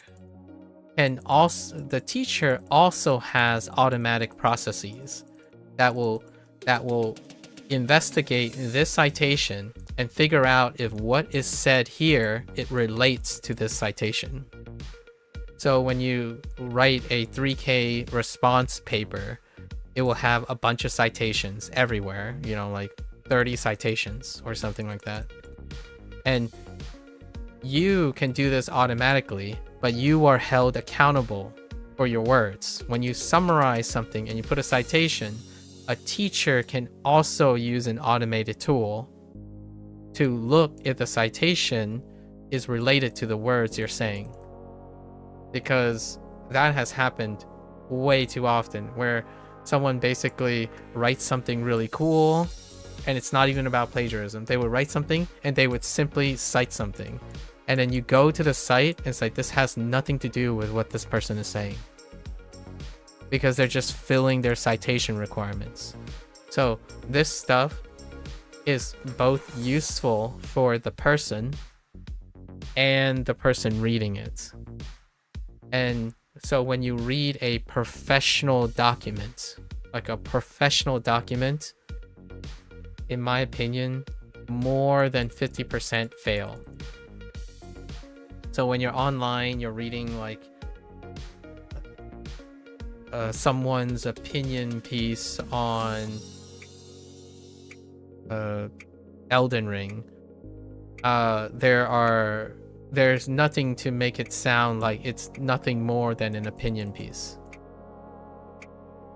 So an op-ed. So op-eds are fine, like, or commentary, right? I think it's incredibly disrespectful and insulting when someone comes up to me and say, oh, I'm a professional writer, and then they link their work to me, and it's an opinion piece with a lack of citations. Because you have no accountability. You're not a professional if you don't hold yourself accountable. And then you're gonna say, well, why do you need to cite things? Because when you have an opinion piece as a professional, anyone can disagree with you. You have no accountability. Whatever you say can be disagreeable because you have no strength behind it. Your opinion is your opinion. You have the right to your opinion. That also means anyone can deflate and invalidate your opinion. Now, on the online though, most people work by popularity. And that's where it gets tricky. What is the substitute for citation nowadays? And quality, right? Citation is to evoke the quality. How can you circumvent quality? Popularity. So when you release an opinion piece and it gets like 100,000 upvotes, that is supposed to indicate quality. That doesn't indicate quality. It indicates quantity. That's the whole point of popularity. So that doesn't tell you the quality. So quantity does contribute to reliability. So does quality. But it doesn't tell you the quality of the information if it's based on popularity. Like 1 million people believes this person, what they say is true, that's fine. You have no idea whether this person's truth is based on quality cited evidence. It's based on popularity. The ideal way is to have both. However, this is way more predominant. For advice, recommendation, this is your guru territory, and this is your expert territory. Those are the two different words, right? Guru and expert. And they both serve their purpose. The thing is, I find it very inappropriate when, say, a guru goes around and say, why don't you guys agree with me? What I'm saying is true. It's true for millions of people. It's like, well, no, that's not how that works. You have no citation, you have no credibility, you have no professionalism, you have no accountability for your evidence. So what you say is a popularist comment. It is not backed by a group of your peers. Like, you are not corroborated by a group of your peers. How can you determine what you say is great if you don't have both? So oftentimes when someone is popular and also well cited by their peers, that's university. That's what graduate studies and university is supposed to teach you. That it's a combination of the two.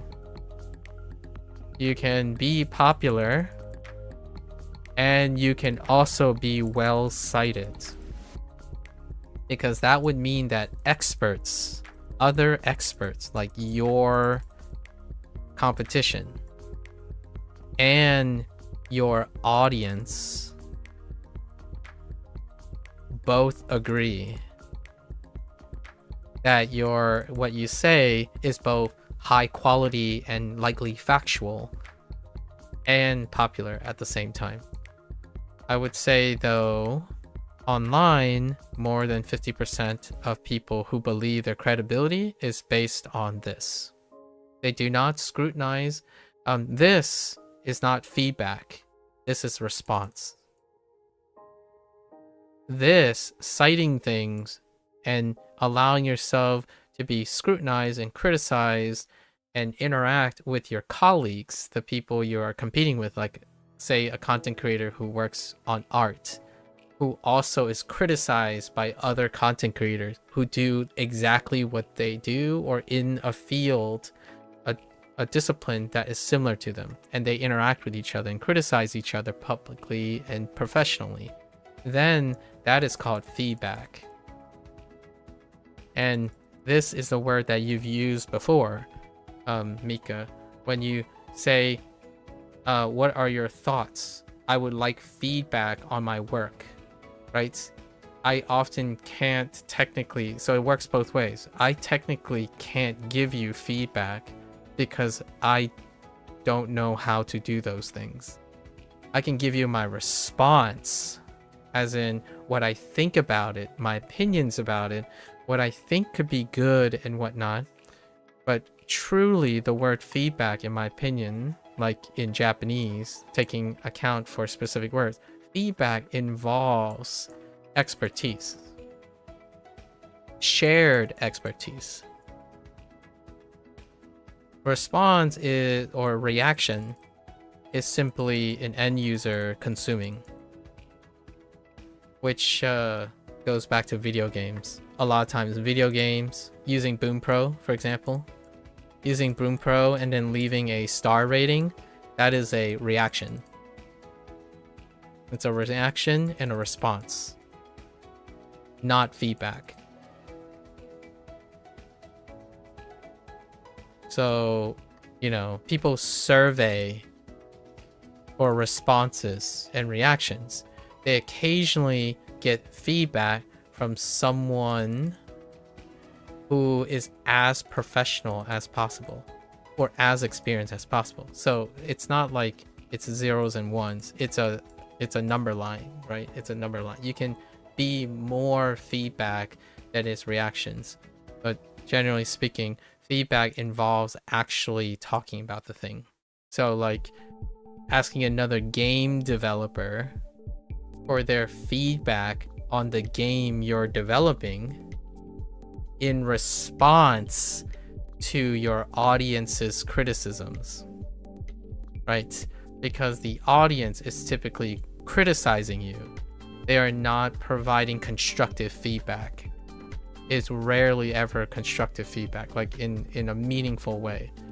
It may be like, if it's a 0 to 1, I would say an end user can be anywhere less than 50% feedback. Usually they're offering a response. I don't know how I got there on that way, but citations give you that. So if you ever want to be credible, quote unquote credible and accountable, you learn how to cite and take very much diligence. You do your due diligence on having accountability. Much in the future though, obviously you haven't even decided if you're going to become an artist or do something related to artwork. It is going to be, in my opinion, something that will inevitably be in your future if you're going to publish something or make something or sell something. Otherwise, working for someone is the way to go about it, because then you don't have to worry about dealing with that stuff, which I think is pretty accurate. So this skill isn't really necessary if you're working for someone, unless you really want to become a scholar or something like that, which deals with professional writing. Most people that I've encountered nowadays, when they talk about professional writing, they simply talk about whatever they published online. And it's not it's not any lesser. I think it's more like being understanding that there's an appropriateness when you consider the realm of professional writing and formal writing is a skill that most people don't use anymore, or whatever they're doing, they don't typically use it. This is definitely one of them. Bibliographies are definitely one of them. It's so rampant. I would be very surprised if I read an essay with proper citations. Like, it's like, oh, here's my review of Celeste or something, and they would have like markers, and it's like, oh, okay, according to the developer in this interview citation, they mentioned that their intent of this video game at this section was this. Citation, I contend that I have a different opinion about this. That would be like a way to write it. You would cite where your impressions you got from the developer, and then how you disagree with what the developer end up doing. That would be a professionally written review, because oftentimes when someone says, I think the developer intended to do this, well, that's a guess. It's an opinion. However, if they do digging and say, oh yeah, the developer once said in an interview, this was their intent for the game, citation, when they said it, where they said it, and then you use it to refute it. Like, you're like, well, I disagree based on what they mentioned in this interview, that my impressions are contradictory to that. And then there would be a citation, right? They would be reacting to a citation. That means that they know something about the developer. They did research. It's different from saying, I think this is what is true. That's zero research. Like, because I don't know. Like, if you're telling someone else without a citation, you don't know if you did research. You can trust the person if you want. That's up to you, right? And then when you trust the person, everything you say when you're referring to that person, it's also your fault. So when someone tells me, oh yeah, Duolingo doesn't teach language, or it doesn't teach you anything about language, and then I ask them, okay, what gives you the impression that Duolingo doesn't teach anything about language? And they're like, oh yeah, all my friends and these 100,000s of people and this like 20 influencers. Okay, can you cite them for me? Right? Can you cite them for me? And then explain how that comment comes about. And they're like, nah, it's not worth my time. It's like, then you have zero credibility. I will take zero belief from you. It's more of a trust me bro situation. I don't trust people who don't hold each other accountable for the information they provide. You can tell me how you feel about Duolingo. That's perfectly fine. You're entitled to your feelings, and I will try my best to be empathetic. Professionally, I would not take any advice from someone who barely can even take account of all the things they are referring to. Because if the source they have, then there's no accountability. Oh, there's sub. Genki desu. How are you? How are you doing today, sub?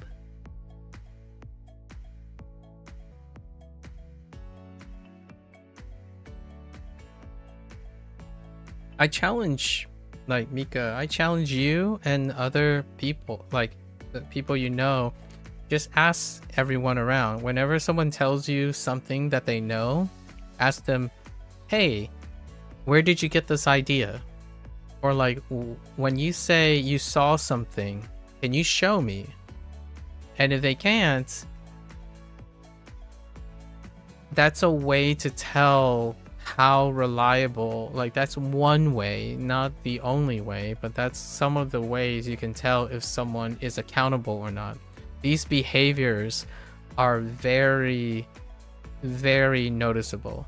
Like the last time, like for example, when you asked me yesterday, right, when we were talking about lighting, right, and you're asking, okay, so what type of thing that of the lighting you have, and then I'm like posting, here's a reference, this movie, this artist's name, and then you ask me, do you just like have them available to you? And that's kind of what I mean. The reason why I can pull them up so quickly is because I keep track of the people.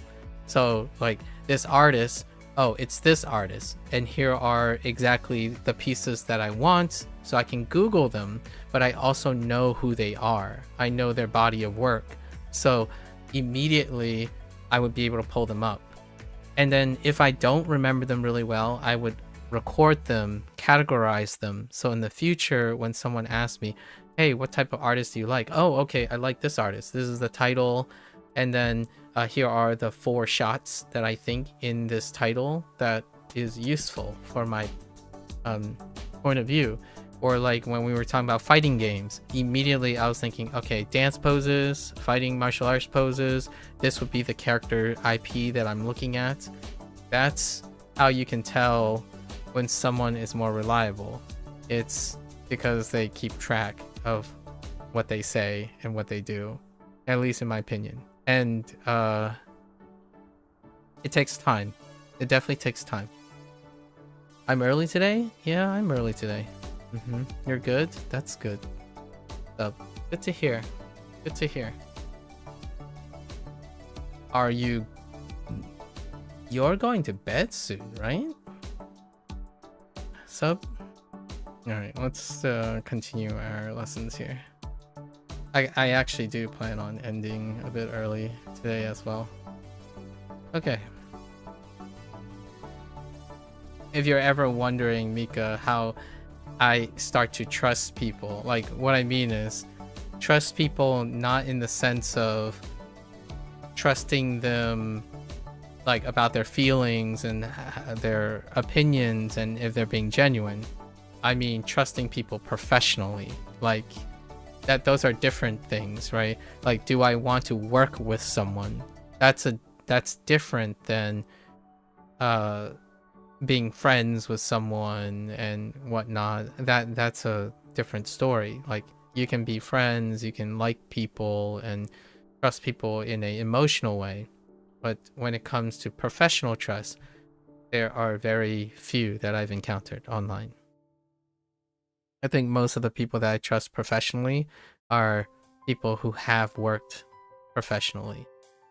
And no, they do not tend to spend time in a non-professional space very often. And the stuff that you think about don't usually show up here.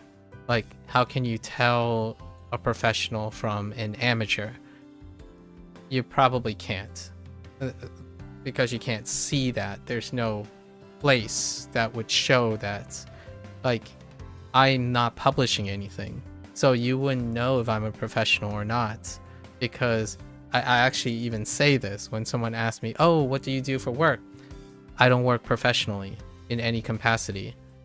I do unofficial work, like freelancing work, as in, don't take this as official advice, you know, like professional advice, because I do not sell anything. Most of this stuff is freelance or pro bono. So that is that could be an indicator of someone who segregates those two things. Yeah, it's 11:25 p.m. here, but you're working on your portfolio. You'll be awake. Oh, how's the portfolio thing going? Oh, by the way, how was I actually mispronounced the name of the character, Kuroko. Yeah, Kuroko no Basket. Like, how was that show? Did you finish watching, or did you have time to watch more? A basketball show? I think that's also something that you mentioned last time.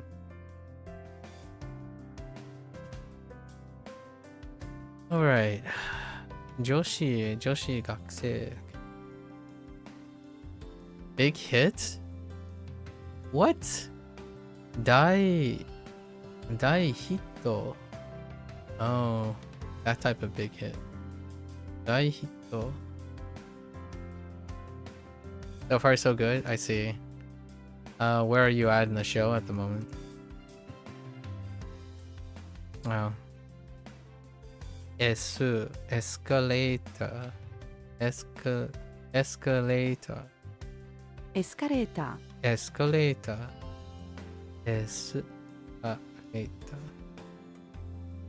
I'm gonna miss a syllable. I feel like I'm gonna miss the...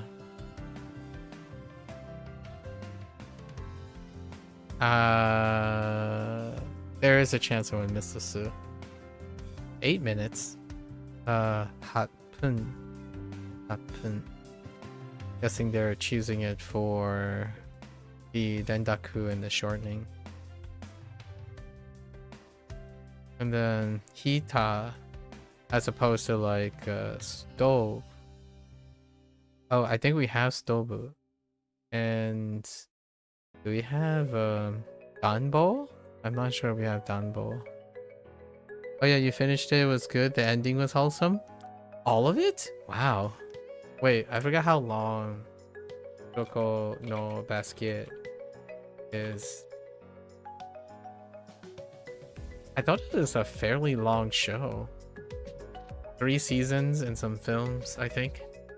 Although I think 2 of the films are summary films. I'm not sure if it had a major... That's quite a lot. It's time to watch Blue Lock. Blue... I don't know what they call it. Owl Lock. Blue Lock is a pretty good one in recent... I haven't seen it myself, but this was recent. I imagine you already watched Haikyuu. Haikyuu already, possibly.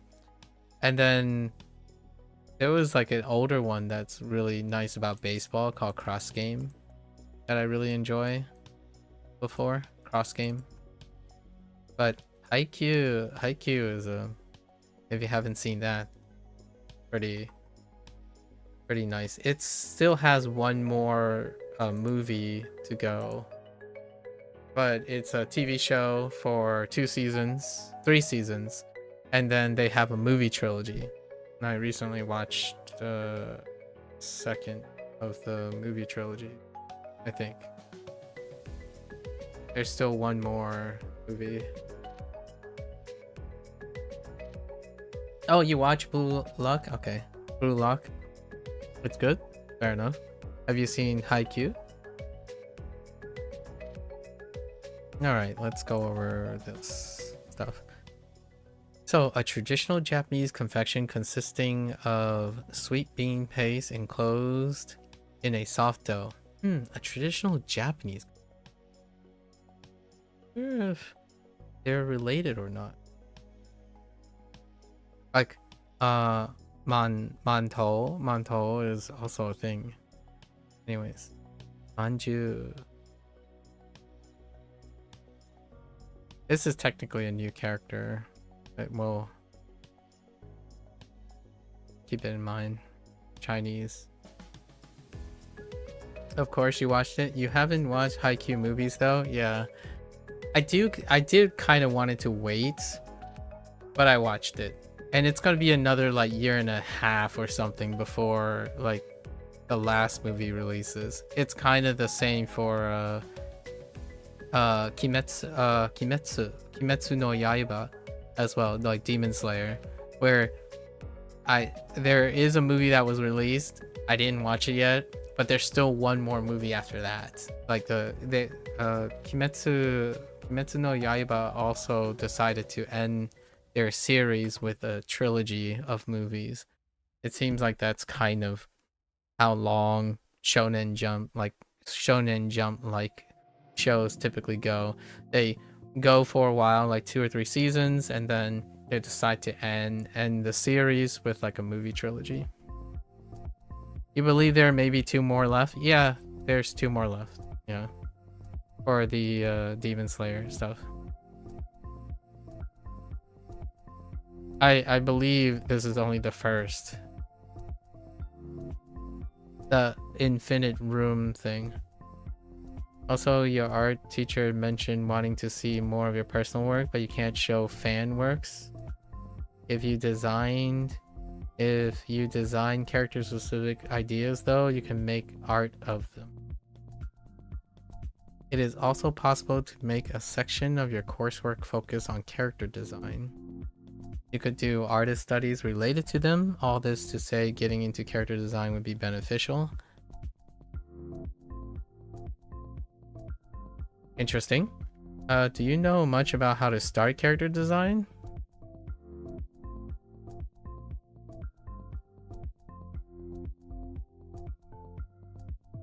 Probably yes and no. We'll have to discuss that another time. Yeah, previously taking a course on it, but you don't believe it was able to come up with concepts. Well, I see. You were unable to finish designs that convey what you're trying to, and none left a lasting impression. I'll give a long story short. So the TLDR, when I said yes or no, I haven't done an OC, so you have to take that into account. Yes, meaning conceptually, like I've consumed creative character design like video games, movies, books, and all of that for like almost my entire life. So if I were to say, if you ask me what would go into character design, it would be limitless.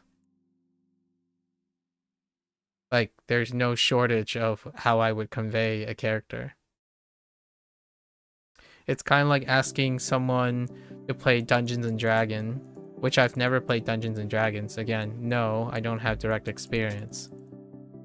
But if someone is to ask me to create a character for Dungeons and Dragons,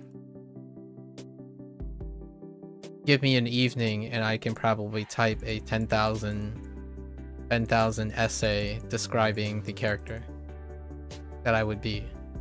Because I've consumed movies, right? Movies, books, video games.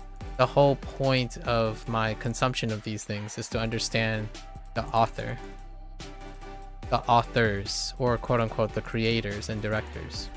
I wanted to be when I was younger, I wanted it to be a director of something, like a producer of something. And most of the time, all the things that I've learned, like how to design apps and stuff, they're conceptual by nature. No, I would say no, I wouldn't know how to do those things because I didn't literally do those things. So yes and no. If I wanted a character to be designed conceptually, I could probably talk to someone like an artist, and I would conceptually give them my character design and have them design it, like literally create it for me or provide feedback for me. So I can't, what you're trying to do is you're literally trying to create a character. So I can't comment on how to literally create a character. I can comment on what characters can do conceptually. Like, how do you convey a character that is apprehensive, right? Apprehensive, but also strong in spirit, but lacking in confidence, while appearing like having lots of responsibility. And how would you do that in a portrait, for example? Like, how would what kind of character would look like they are apprehensive, but they have a strong spirit, lacking confidence, and lots of responsibilities. How would you depict that with a character from the way they dress, you know, from what would show that? Like, what would the shirt look like? Like a character like this, just having these qualities, what do you think they look like? Or characteristically would look like? And since I spend a lot of time, I would use archetypes. It's very similar to what I do when I talk to people, you know, when I'm talking about learning strategies or problem solving. How do I help someone with their problems? I have to know all these things. Like, you have to observe, look, what is the propensity? Basically like a profile, right? A profile. And then when it comes to character designs, your profile are how strong your fundamentals are. Like for example, it goes beyond saying like a sad character simply has a frowny face. A character doesn't have to frown to be sad. There are many layers. Like, you could make them frown. That would be surface level. Right? How can you show that a character has seen things? For example, seen things. That they're haggard. Disorganized.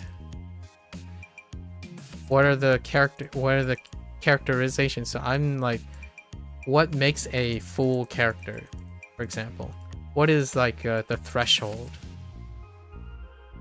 What is the threshold of layers that is required, like the minimum threshold to make a character feel quote unquote real or like believable versus like a character that's made to be a caricature? Like, what is your OC going to be like? A caricature? Or is it going to be like a humanistic take on it? What type of... Is your character in a sci-fi?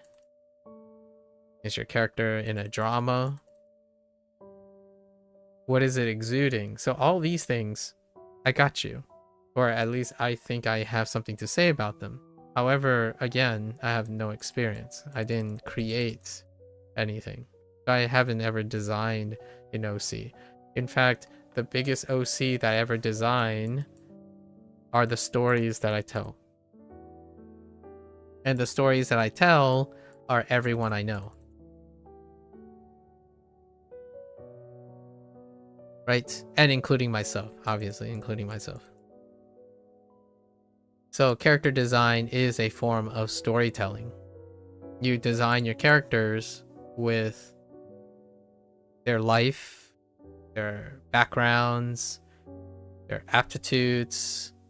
Anything that you've designed requires that you are cultured, in my opinion. You are cultured enough to express what you want to express while at the same time conveying that to others. Right? Both you and others. You can't do that when you're uncultured, right? And how do you get cultured? In artwork, it would be considered cultured. In science, it's considered research. Right? The neutral word would be research. To be more wise and experienced. That's usually why older people tend to, when someone becomes more and more experienced, it shows. It shows in their design and their character designs. So effectively, it's more like I'm older. So the chances are, we're talking about chances. It's not always true, but the chances are higher that I would have more ideas for an OC than you do. However, that doesn't mean you don't have enough ideas. Typically, most people have enough ideas. If they don't have enough ideas, then they get research. You do your research.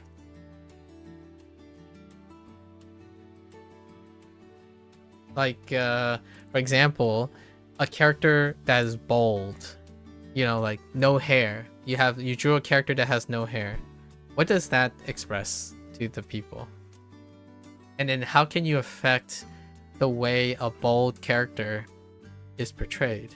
Like, for example, the main character, One Punch Man.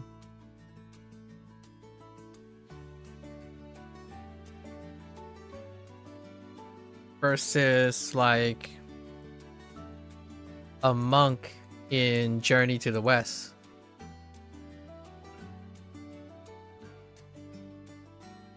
Like a Buddhist monk in Journey to the West. It's a very specific Buddhist monk, right? How are they conveyed differently? That kind of thing.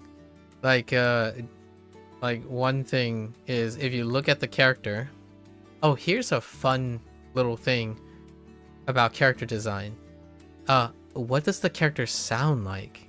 Because voice actors, or like voice actors or actors in general, if you give them like a picture, right, they would able to give you a voice.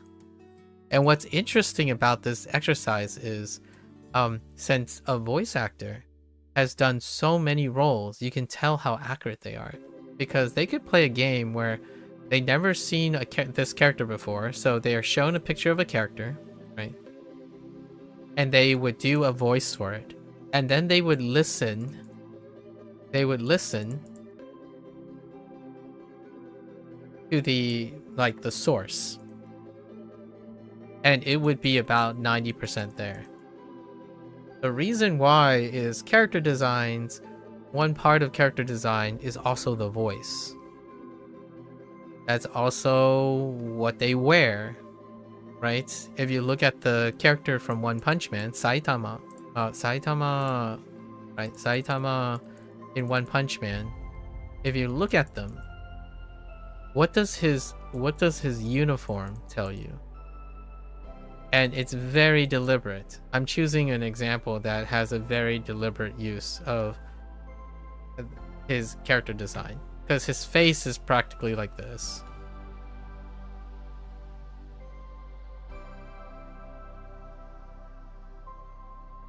That's Saitama. Hang on, let me draw a very shiny. This is his face most of the time. That's what he looks like. That's a rough depiction of his face. Maybe we'll add.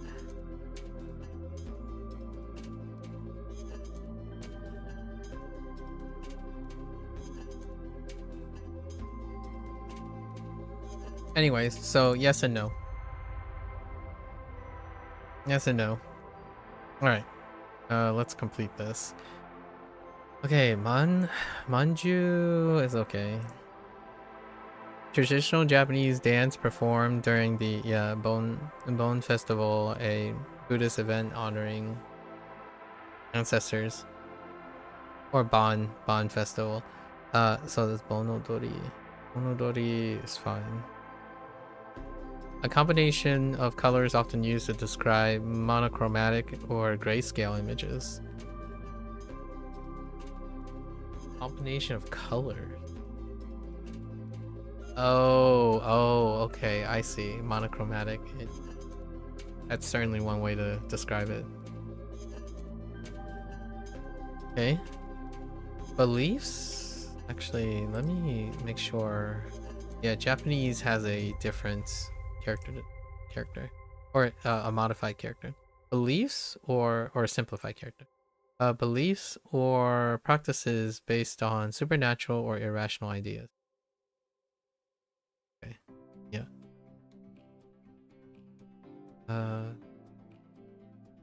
Right, we're using like mystery or misguided, and then belief. Makes sense. You'll leave it to it. Yeah, take care. Take care, Mika. We can talk. We can brainstorm about characters and whatnot. It'll be interesting. Like the nun thing. If you're not already to leave you with your thing, right? Character design. You remember when we were talking about like redheaded characters, or the nun with the regal blue and white. If you're noticing these patterns as you're looking and consuming video games, like NTE for example, if you go to NTE and look at all their banners, every single one of those characters are incredibly stereotypical and archetypical.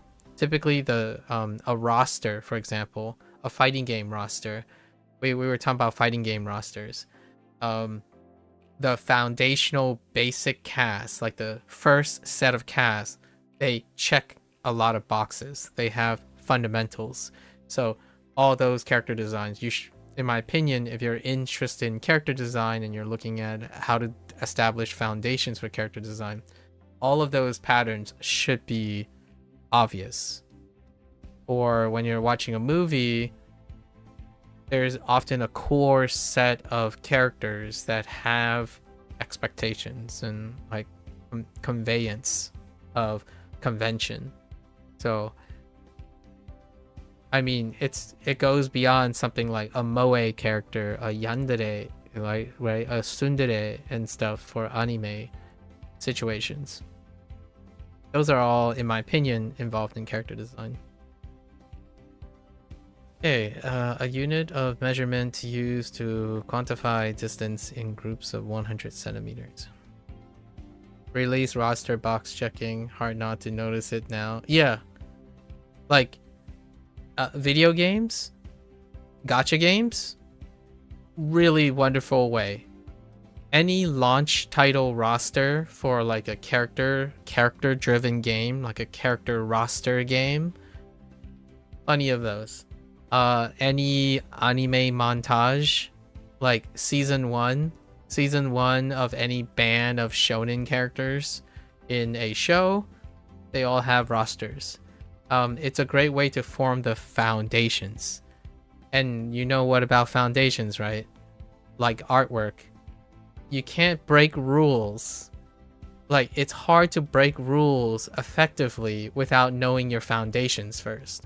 So you start with understanding the body of work that exists, and then you can choose to stylize and violate them when you know what the body of work is.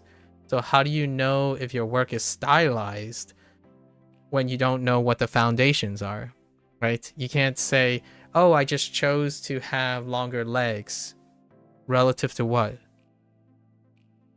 right? There's no foundations yet.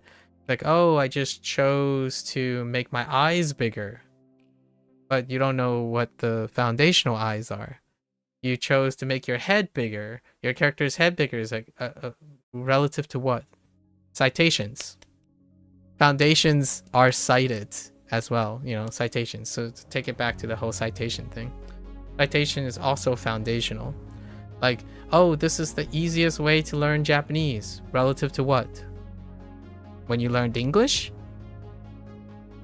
That's where I get a little hairy on it, when someone says like, oh yeah, I'm basically trying to learn like I used to learn language. Okay, so how does that work? By ignoring everything that I used to work on, like English. And I'm like, okay, but that's like that's contradictory. You just said you're gonna ignore everything about English in order to learn a new language so that it's like the first time.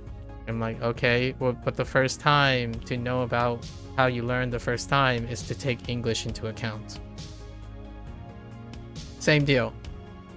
How do you know the difference between a language by ignoring the relative? You don't. You really don't. So whenever someone says, oh yeah, you know, Japanese doesn't have this in English, and I'm like, yeah, and Japanese has a lot of things English has. What's your point? My point I'm making is you only focus on the things that doesn't exist in English that exist in Japanese. But you can't you can't contrast and contrast. You have to compare and contrast. You can't appreciate things without a foundation of something else. So those all or none things. That's probably how they do art too, where it's like, oh, it's no problem. I don't need foundations. I don't need a point of reference or relatives. I can convey things as well as anyone else without knowing how anyone else conveys things. So like, hey, I drew my character with red hair, and then I don't get it. Why does everyone keep thinking my red-haired character is like going to be aggressive or be some sort of aggressiveness or spontaneity or high energy? It's like, I want it to be low energy and stuff. That's the whole point. I'm like conveying that. Like, well, you have to understand that convention would suggest that a character with red hair is higher in energy. That's not to say that you can't play on that, like riff on the convention. But if you don't understand the convention, then how do you riff on a convention? Like subvert expectations, for example, where, oh, here's a timid character, but they're good at everything. Typically, timid characters are not good at everything. They're too timid to be good at most things. However, they could be very selectively good at that one thing because they're timid everywhere else, but confident on that one thing. So those are foundations. Meanwhile, you know, somebody is gonna come around and say, well, there's a timid character who's also superhero, who's also super selfish. And I'm like, what? How? Tell me how. Like, how do you convey? Because it would be interesting.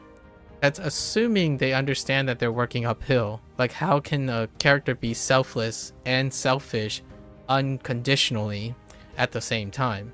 That would be impressive to convey. However, common convention would suggest if you're making a character that's unapologetically selfish, they're rarely ever unapologetically selfless. It would be an interesting challenge, though, to see how someone would go about that. How can a character be like a paradox, basically? I have an idea, by the way, if you're curious, a bipolar character. Right? And it's been done. I'm not like pulling this out of my butt. There are shows that use a bipolar character. It flips between a personality that is altruistic and evil and selfish, pathologically, like sociological, you know, sociopathic, bipolar character. That's possible. So it still is considered as one character, but the character has polar opposite personalities. You can probably think about fighting games and stuff too. There are particular games that where you like flip between styles and mechanics, and how does that flow in character design? Well, you can have the character appear white when it's one personality and it appears black, you know, a black motif in another personality. So that would be part of the OC design for a bipolar character that is both selfless at some point, truly unapologetically selfless, and then truly unapologetically selfish at the same time. Kind of an idea. Things like that. And someone has done it. I'm not like pulling this out, you know, it's inspired by various characters, which I have yet to cite. Unless I made a character. I didn't make such a character. Alright. Right. A large bear-like mammal. Bear-like mammal. Fair enough. Known for its distinctive black and white fur pattern, also its inability to survive in the wild. Okay. The cost or charge for a service or products. Yeah, no. The state of all available items being purchased by customer. Okay. So we're talking about the verb here, as opposed to the actual state. The actual state is not the same as like yeah, Tokyo Ghouls. Yeah, Tokyo Ghouls MC. Yep. I think for me, foundations isn't like the same thing as everyone agrees on. You can still, it's a great place to start, you know. Foundations is whatever is the most common convention. It doesn't necessarily have to be like true or objectively true. It's something that's readily available, and then you build upon that, or you subvert it. And you can definitely tell when a project comes out, like an amateur project, like someone's first video game, for example, someone's first video game, someone's first book, someone's first something. And you can tell the difference between someone who understands their foundation and built their first product on that, or someone who's simply just very passionate, but they didn't care about doing their research or doing anything else, and they simply put it out. Because in my opinion, the chances are the person who did the research has a higher rate of success. That doesn't mean the other person who's selfishly passionate wouldn't be successful. It's just that for every 100 of them, 90% of them will fail, because they have to be lucky. They have to be serendipitously lucky to convey something that a lot of significant amount of people can understand and what they're intending to do. So oftentimes when you see a project, which I had the privilege in the last couple years to see some people's first time projects ever, and I've never developed anything. So the only commentary that I can provide is all comparing it to all of the stuff that I've watched and played. And you can definitely tell when someone says, I just want to do this, I could care less about the foundations. You can still become successful that way. Your first product will be like 90% of the chance would be like, I have no idea what you're trying to convey. Like, for example, when someone makes a product for language learning, when you're trying to learn a language, and they would build a new app, right? And then they would post the app and they describe what the app does. And when you read the app and you look at the screenshots and the UI, your first thought is, this guy has never learned a language before. Versus a person who has learned a language, right? And their products, even if it's a first product, it's like night and day. You can definitely tell when someone is lacking foundations, and it's a passion project. And it's not a bad thing. It's a road. It's a process to getting to where you are. So if you're designing a character and someone has never designed a character before, where do you start? Some people could just be, oh, let's just make a character and then see what happens. Well, you're gonna have to make a lot of characters, because then you're going to get feedback from people. It's like, I don't understand why your character has a scar, and that scar has nothing to do with the character.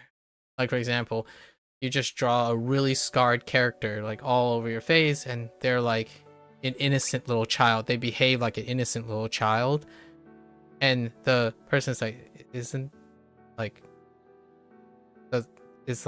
is the scar just because you wanted to make a scarred character, or is there a reason behind those scars? Are they acting like innocent because they're trying to bury their trauma from a past their life with all the scars, right? That kind of thing. A passion project would be like, oh, I just want to draw a cool character, and then like you draw like a teacher, a professor, and that professor looks like a Lolita, you know. And what is the explanation? And why is this like 12-year-old considered a professor in this school? It's like, oh no, I just wanted to draw a professor who's like really cute and a little kid. And I don't understand. Like, the vast majority of people will say, will think that doesn't make any sense. Are they like secretly a demon that is 1,000 years old? That's a trope, by the way. Like, having someone like look very young, but they're typically like 1,000 years old. Like, they're a supernatural character. That's how you subvert conventions. So they want moe in their characters, but at the same time, they want their characters to function for a convention that is important to their design, and that's fair. It's very different, and it comes out very differently when you don't understand who you're working with or what you're, you know.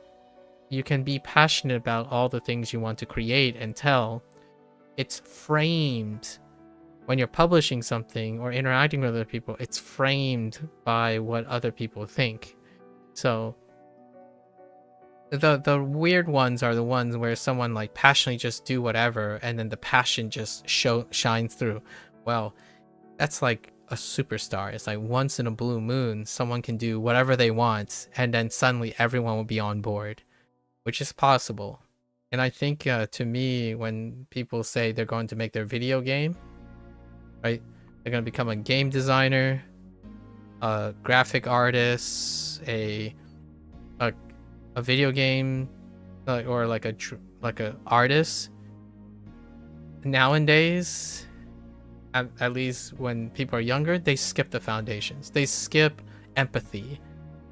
They hope that what they do, like bring their self to the world, they are able to project well enough. That can happen if your life is cultured. So those who are very passionate, the ones that succeed that are very passionate and they like don't spend time researching others, their life is incredibly cultured. So the ones that you see that are really passionate and successful, that rarely like involve other people or think about other people, their life has a very traumatic or relatable element to it. Like, it's not a coincidence that some of the greatest music in the world come from traumatic backstories, right? Very emotional backstories, because they're connected with their emotions, and that's serendipitous. That is coincidental. When you live a life of luxury and no one can relate to that, and you're like, I'm just going to become an artist and do whatever I want, no one can relate to that. The odds of being relatable even by luck is going to be non-existent. However, the artists that you often highlight online where like, oh, I just do whatever I want, when you ask them about their life and why, you know, you're wondering, why are they successful if they just do whatever they want and they just become popular? You ask them about their life, and you eventually you're like, wow, that sounds like 60 or more % of people can relate to that. Like, yeah. And their music and artwork conveys that serendipitously, like by coincidence. When I'm talking about my story about my life, I understand that the stuff that I go through is relatable now to people in their teens and in their early 20s. But I know it's relatable, and therefore I tell my story. I could also be a teenager and start making music and art about my life, about racism and discrimination and all that stuff, and it would coincidentally be relatable to other people if I was passionate about it. That's another way to approach it. But if you're uncultured, right? If you just happen to be a very closed off person who live a life of like choices, and your parents give you everything in the world and you chose not to do anything with it, then most of your work, if you're in a creative process, will not resonate with anyone. And the way to remediate that is to be interested in other people's lives. Be interested in other people's work, because you need to develop a foundation. The odds do not increase when you have a special life, and also you want to share your special life with everyone. The odds of that succeeding is gonna be next to nothing, unless you're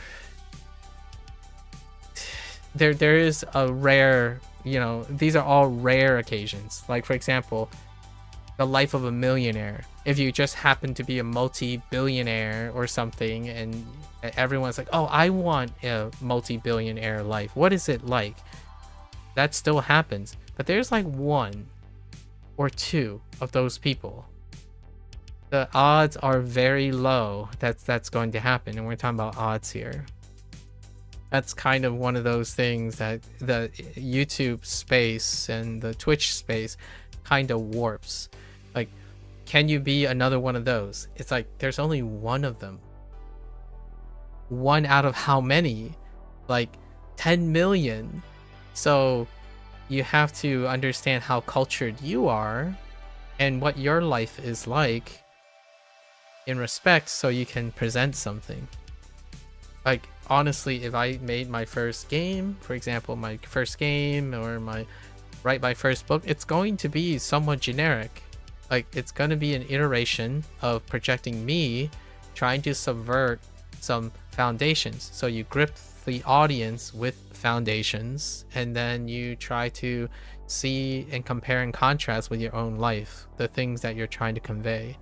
So usually it's a little bit of column A and column B. And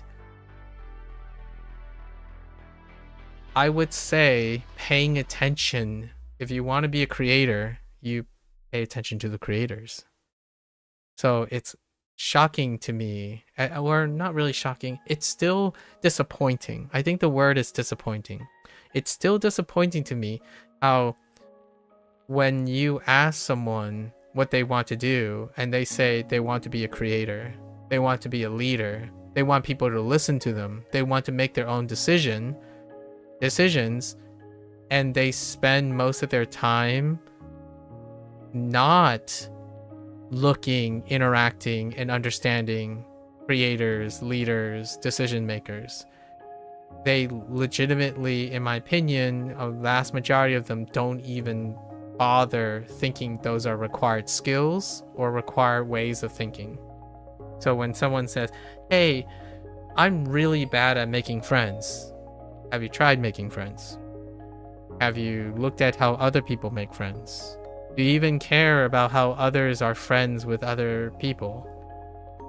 Or when you watch a movie, you look at how friendship is portrayed in a movie, or reading books about friendship, or playing video games about friendships and relationships. No, in my opinion, a lot of times when people say they want to get better at something, they don't work at it. Like, rarely. They hope that it intuitively or naturally comes to you, which, yes, it can still happen by coincidence. That's called getting lucky, and making your own luck is far more consistent. So, how do you get better at character design? Usually you would look at character design and then understand why they designed their characters that way.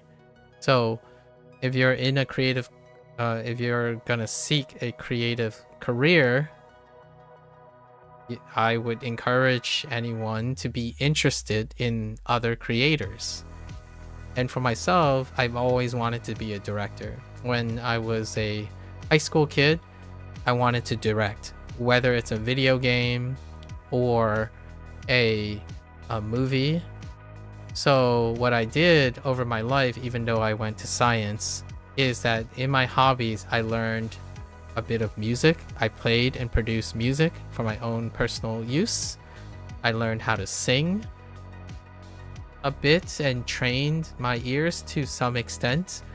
Voice acting, speaking, public speaking, creative writing. I've done at least 1 or 2 classes in all of those things, despite not using them for any reasons outside of fulfilling general education requirements in college. I had to do all those things.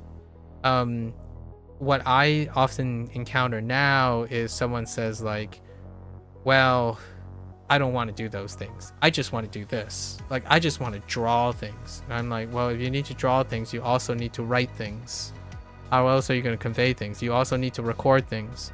Like, well, I want to make a video game, but I only want to be involved in the making of the game mechanics. It's like, well, then your game's gonna suck. At least in my opinion. The odds of your game being successful when you're uncultured and you don't care and you're not interested in game making is going to suck.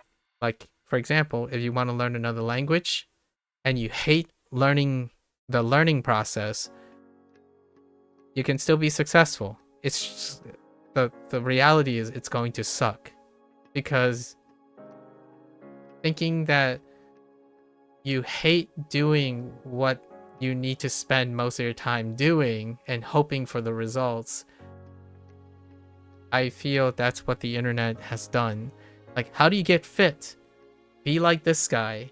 He summarized it. He summarized his year's training in 30 minutes. And then your thought is, I'm just going to start this and it's going to feel like in no time I'm going to become this guy, because it took only 30 minutes to process all the stuff. It's that easy. And then you go and do it and you're like, I absolutely hate every day. It's like, I don't get it. How does this guy just do this for a year? Like, you're right. It's not that easy, right? You didn't study a person. You didn't look at what they're saying. You simply were interested in the results and what they're selling, not what they were doing. And I think that's kind of a big thing about artists. In October, when I'm doing artwork, I've encountered most, if not all of them, I would say 9 out of 10 times, someone says, oh yeah, I want to become an artist or a graphic designer or something, and I'm just going to do whatever I want. I'm like, okay, I hope you do whatever you want, get so good at it that you create your own demand. That's basically what I wish the best for them each time, right? They would show me some of their artwork and I'm like, oh, that's interesting. May I ask what you're trying to convey here? And then I'll share you with my thoughts, right? I'll share with you my thoughts about it. And oftentimes someone would say, well, I'm an artist, so I just make art for my own sake. My dream is to make art where people care about my art, not that I care about other people. And okay, it's possible if you're a savant. Like, you create the demand for your thing. If that's what you're going to dedicate your life to, I hope you succeed. I rarely have ever taken that approach, so I'm not entirely sure. I'm sort of taking that approach now.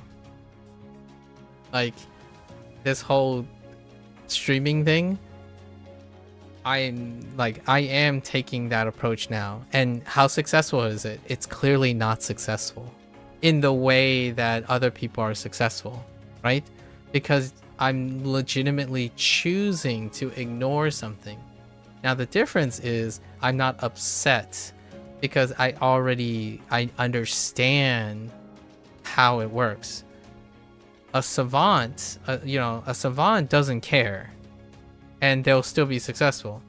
A person who thinks they're a savant and they're doing their thing and then get angry at someone else is like, I don't get it. Why do people not care about my artwork? Like, I spend like 60 hours on this art piece and everyone's like getting the wrong idea about it.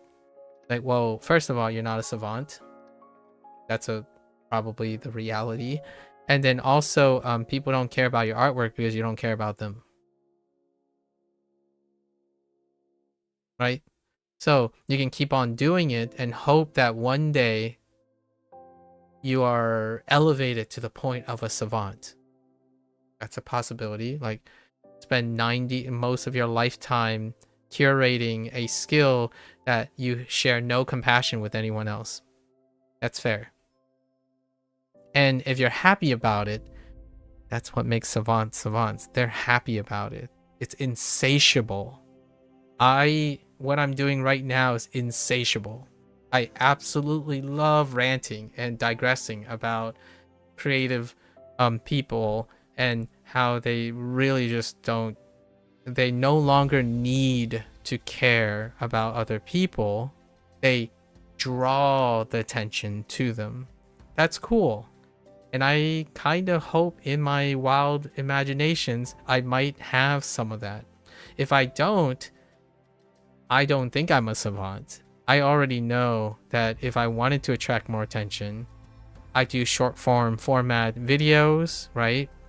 Spend all the time curating and editing my hot takes, maybe even publish a book, do some, cross advertisements, grab a bunch of sponsorships. Like there are a lot of things that I typically just throw out. So the thing is, I don't need them. So I can keep doing this being happy. It's different when someone says, oh yeah, I'm just doing something I like and I hope I can turn it into a career. And then I ask them, have you considered your audience? And they're like, no, I just think that if I keep doing the thing I like, eventually someone will notice. That okay, I hope you're a savant and I hope you get lucky. That's all I can really say. If you're asking for my opinion, you are going to fail most of the time. 9 out of 10 times you will fail, because you have to be serendipitously and lucky to somehow understand all those things without caring about anyone else. It's crazy to think that you can convey your artwork if you literally don't care about most people. Like, that's involved. So one thing that people say often is like, oh, I don't get it. Why do like people not trust each other? Why is everyone I know lie to each other? It's like, do you lie? Do you care about understanding why people lie to each other that's around you? I'm not actually saying everyone lies. You're saying everyone lies. Or like no one is trustworthy or no one's reliable. Do you understand what that means? Do you know why people become unreliable? Or why you attract unreliable people? What makes someone unreliable?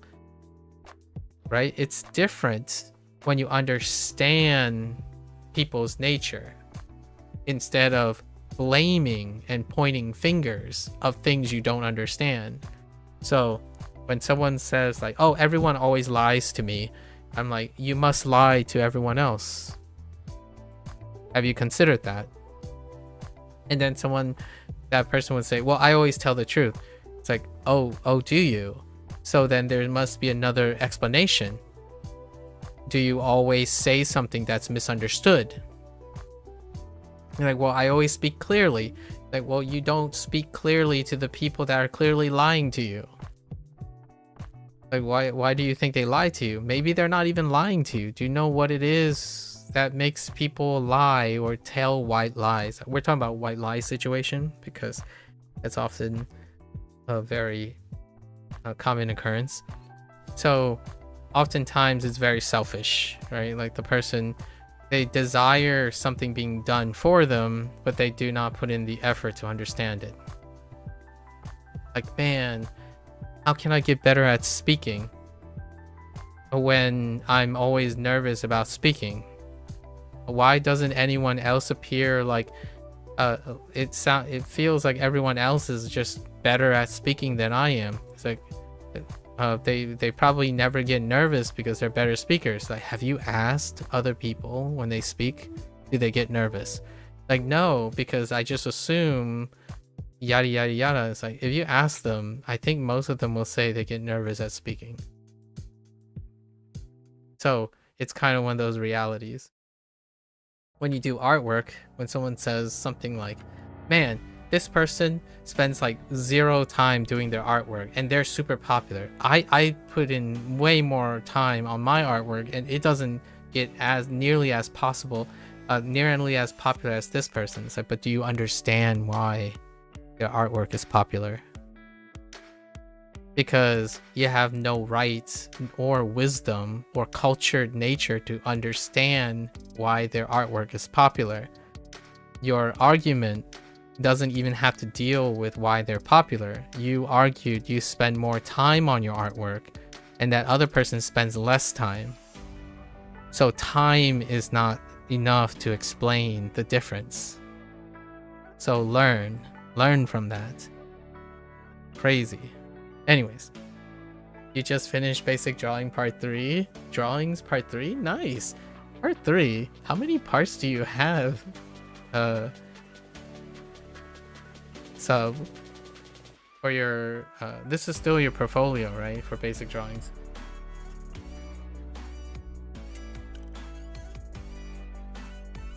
Does the college like give you an idea of what should be in your portfolio? Like where do you like learn what is that they're looking for? Do you get any of that, or are you like you're like triangulating what they might want or something like that? A term that describes individuals who engage in physical activities or games that require skill, strength, and competition.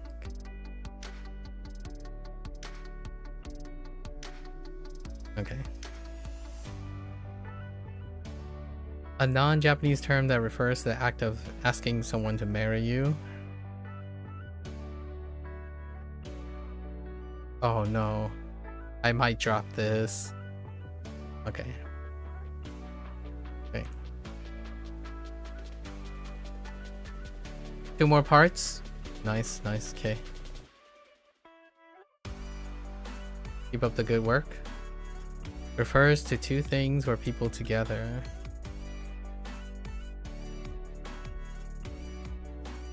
Oh, fair enough. A martial art that involves striking, kicking, and defensive techniques begin in the Ryukyu Kingdom of Japan. That's kind of a neat little inclusion.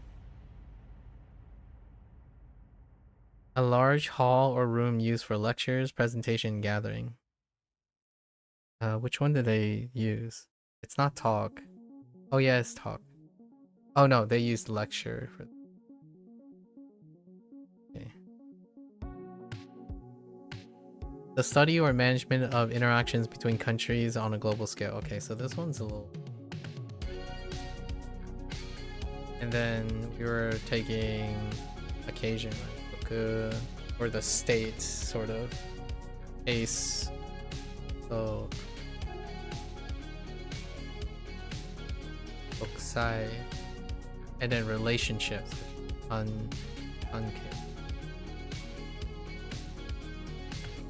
Oh, I didn't finish writing this. Show floor, toko, and then ya. What's this?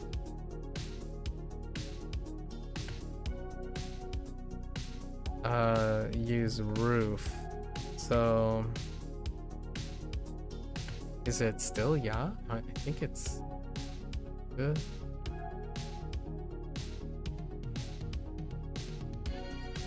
Oku, roof, ya.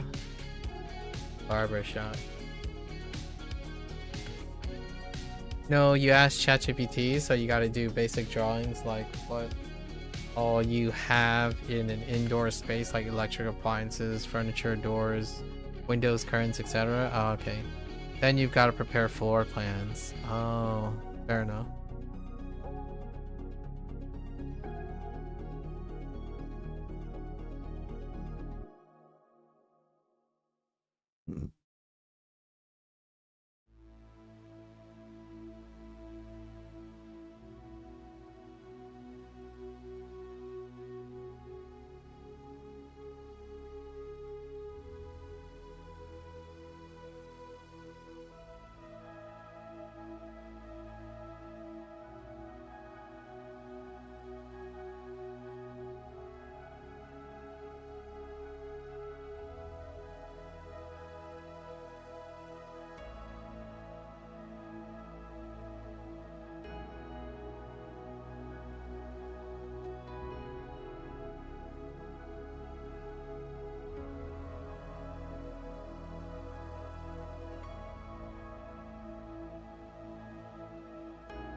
Alright.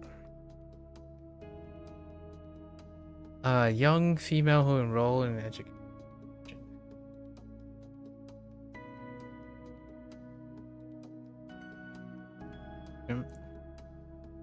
An expression used to describe something like a movie or a song that becomes very popular and successful. Oh, okay. Okay. A moving staircase often used in shopping centers.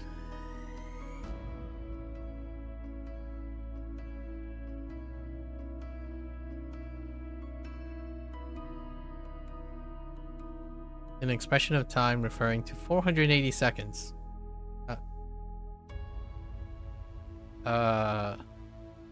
Okay. Okay. A non-Japanese word for a device used to generate warmth in an indoor space, often using electricity. Another heat source. Alright, let's get into it. Okay. 私の息子は空手を習っています。私が作詞した歌が大ヒットしました。作詞さ。Interesting. 先生、両手を上げてください。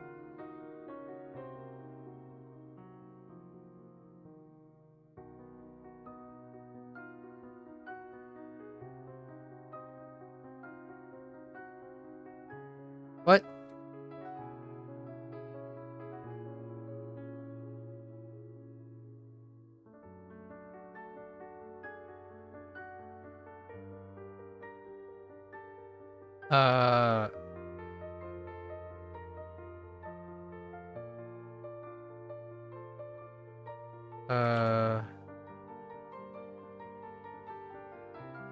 Oh, I added an extra E. An extra ooh. Wait. 私の娘は女子学生です。Not 女子。女子。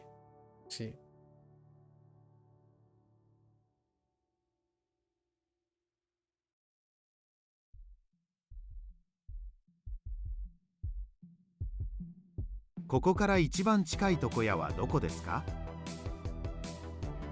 あなたはパンダのことを可愛いと思いますか？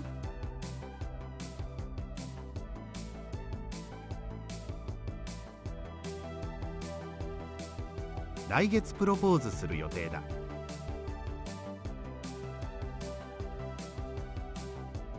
ヒーターでお湯を沸かしてください。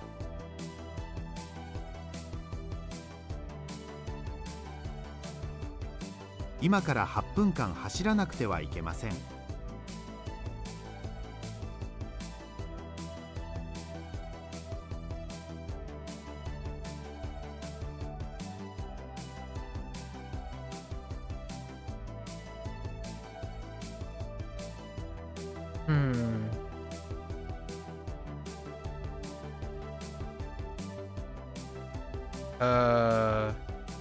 Dang it.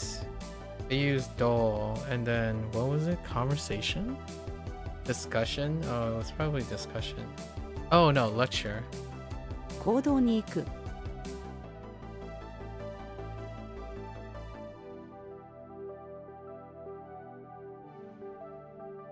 エスカレーターに乗る。夏に地域の人々と盆踊りを踊る。おやつにまんじゅうを5つも食べました。そのトラックの高さは 2.5 メーターだ。Okay. Excuse me. 私の本が売り切れるまでにどのくらいかかりましたか？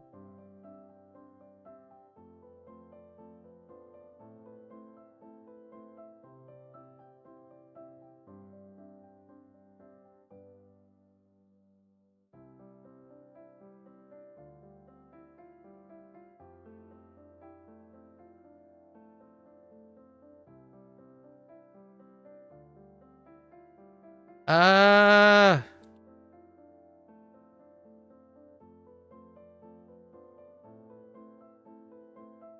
私の兄はプロのスポーツ選手です。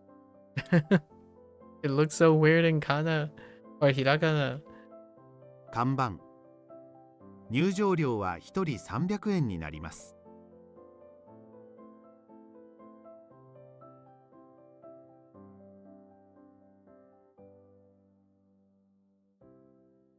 What?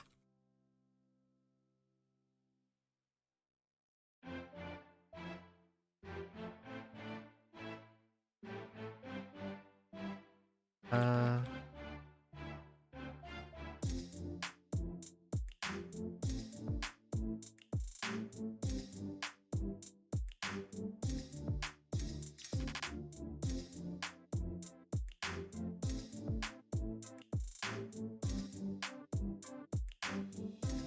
Oh, I missed the.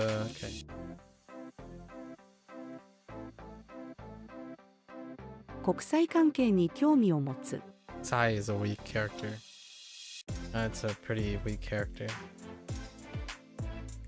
なんでそんな迷信を信じているの？裁判でどっちが悪かったか白黒つけましょう。Alright. That's a wrap for today. I definitely indulged today for like 3 hours? 2 hours? 2.5 hours? Not too bad. Alright, folks, that's a wrap for Bunpro today. If you're gonna watch this later, arigatou gozaimasu. As always, feel free to follow along, pick up Bunpro for yourself, give it a go. You're always welcome to come on by, yap, discuss, exchange thoughts, experiences.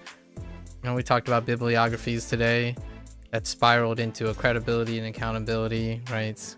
And things like skill development. I usually throw in skill developments related back to language learning and whatnot. You gotta bring it all together. So, hey, if you want to discuss things like that, we'll put it all together as well. Discussion breeds inspiration. I'm gonna go take a break. Like a quick break here. I still have HanziHero to do today. Alright. So for now, right? 皆さんまたね。見てくれてありがとう。Right. Thanks for watching. See you guys next time. I want to take a quick break, stretch, walk around, and I'll be back for HanziHero. Thanks, sub, if you're going.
Alright, folks, welcome back, everyone. 欢迎大家回来。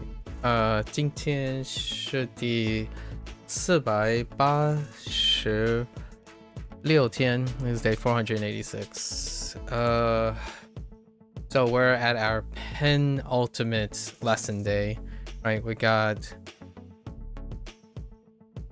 32 characters left. So it's 20 today and 12 tomorrow, and then we're off to the races for our review stack. It's going to be a very interesting experience to knock this back down to 0. How many days do we have till day 500? I guess it would be interesting to knock it down back to 0 before 500 rolls around, so then I can do a 500-day wrap-up. That would be kind of ideal. Probably realistically going to be a little bit greater than 500. Because I kind of want to wrap up this chapter of HanziHero. It will be kind of an unofficial end to lessons. Then we transition into our dictionary chapter for the rest of the year, where we farm sentences, or we farm a vocabulary words to fill out all the gaps between these characters, and then write something. We'll write sentences into this as an exercise. That means that we can start playing a game in some of the slots, because this would go to the background.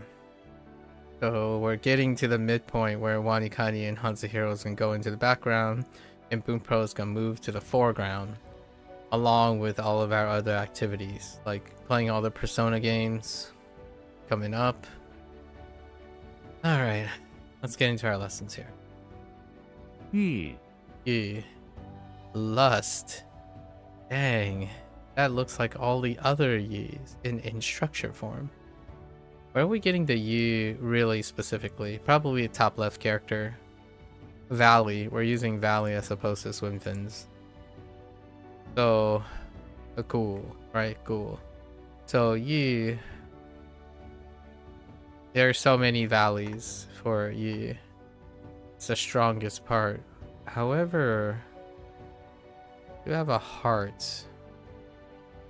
It's the only one with heart. That's interesting. It's our last yu for the time being. Oh, we have desire in it though. Desire and lust. Oh, I see. So we're gonna use desire here. Yugi is in the bathroom of the house. He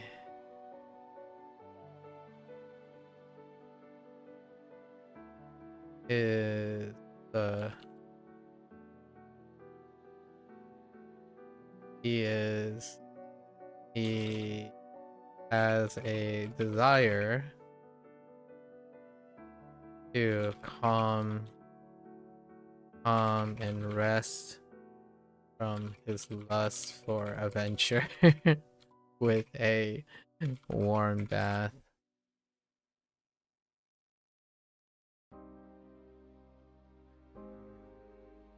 Cover from his exploits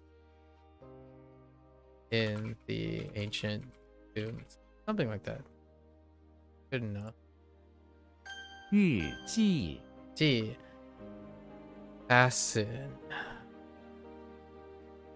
The car. That car with the mountain thing is very recognizable. Was it G though?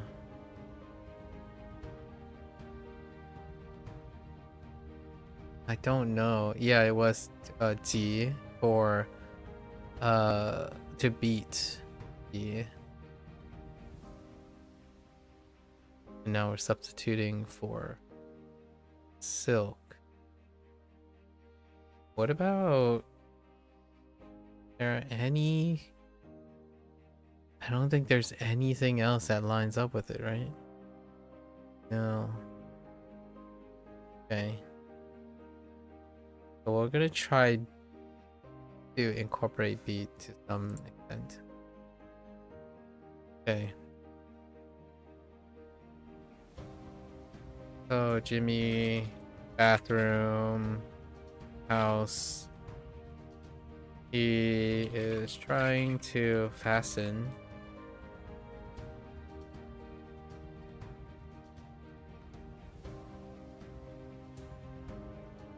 special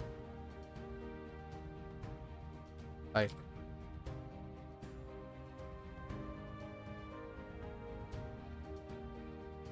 waterproof silk around his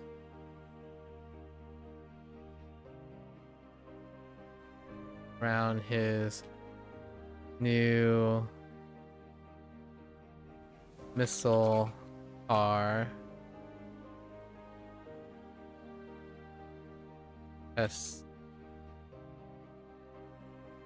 We're gonna say new miniature missile car to test components in the bathtub.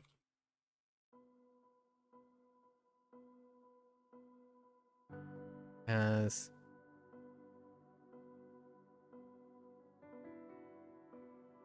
that he is designing to beat out his other classmates. Okay. Kinda looks like Jing as well. Interestingly. 记像 Young. The top part. Countryside. Oh, and it looks like Xiang on the bottom as well. Double Xiang. Right? Am I? Oh, Xiang. Yeah, Xiang. Double Xiang. Interesting. Double Xiang. And it still means toward. That's... It's very redundant. Okay. So Xena is in the bathroom of the chapel. She is towards the bathroom when he encountered a patron from countryside.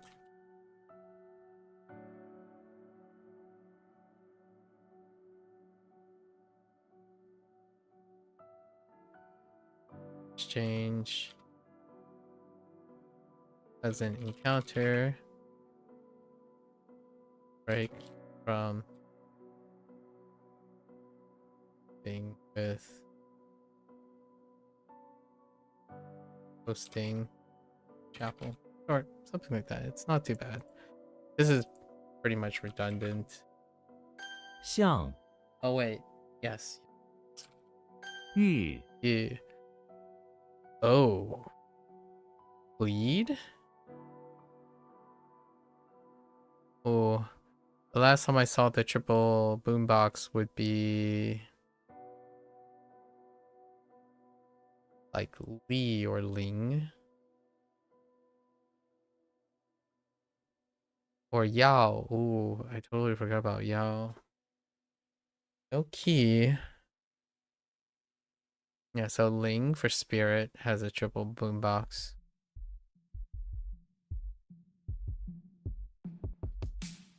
Oh, it's just Yao? I could have sworn there was another thing with a triple boombox, but no. I could throw in a key. You feels like the page. Like if I go off page, there's a U for page, but page doesn't really carry any sound. What is it? Explaining, maybe? Oh, in advance. Yeah, in advance.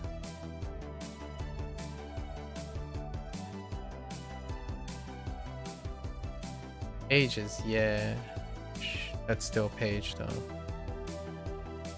What else can we use? Not much of anything else. Alright, well this one's gonna be tough. Lead.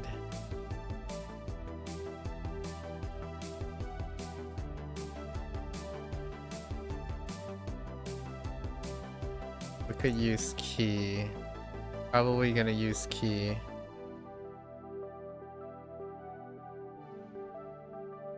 That triple boombox thing is a little rough. Alright, so Yugi is in the bathroom. House.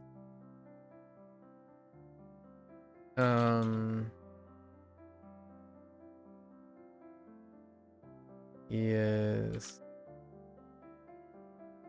cleaning off some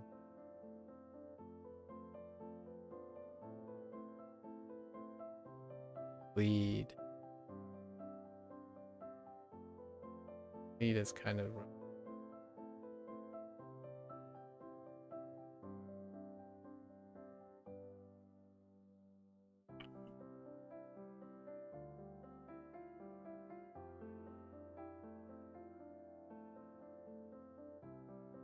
Is helping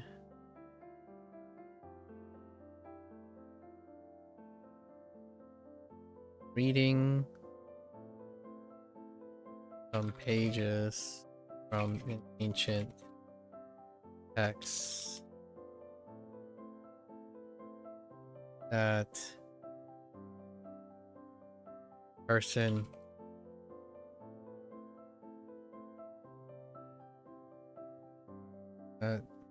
another plead to him.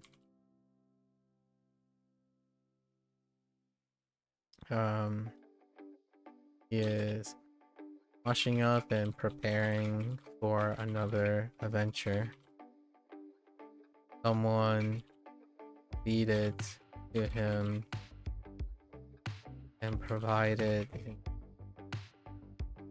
to look for a special bamboo key that belongs to one their ancestor. Consults pages from ancient texts. He begins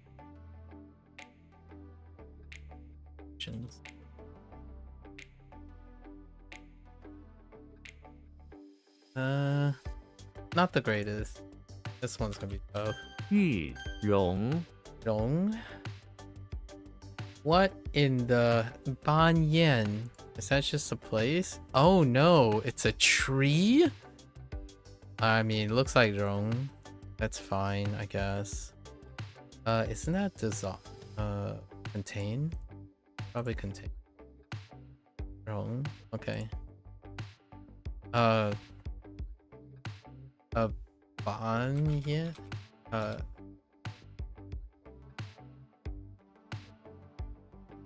In Hindi? Oh. I don't know how to pronounce this in English. Oh, it's a fig. Interesting. A banyan? A banyan? A banyan? Probably not. It's probably...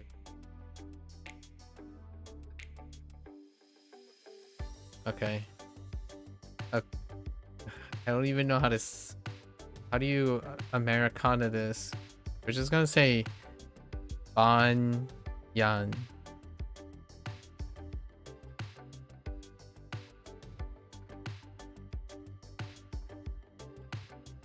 A banyan. Probably a banyan or banyan tree. Alright, so we got contain. So Robin is inside the temple. He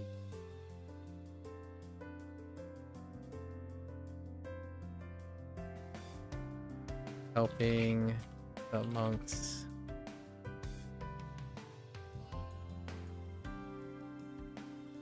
preserve the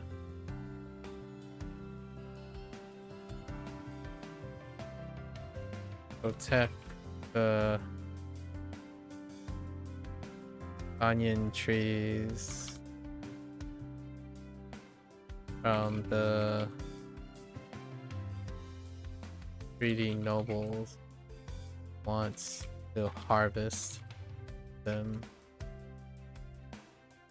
The inner sanctum contains many trees. Okay, sure. 榕 榕树. That's a far cry from that, once we're sure.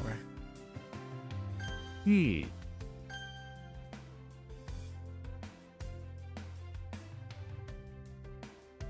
玉 记 Okay. 榕 象 Alright. Next. 榕 Oh no, it's hibiscus. Which one was the hibiscus? Was it who? I think it was who for hibiscus. That's a weak one.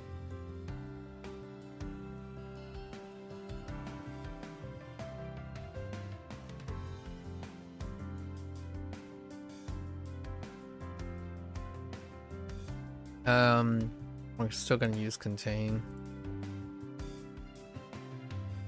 And so Robin Hood is inside the temple. He has brought a bunch of I don't even know what hibiscus can be for.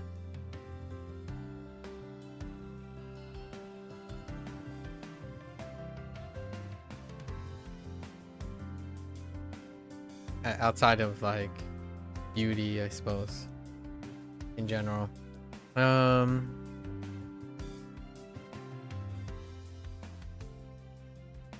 Need help. Stole a bunch of hibiscus to give to monks. He acquired. He stole a bunch of prized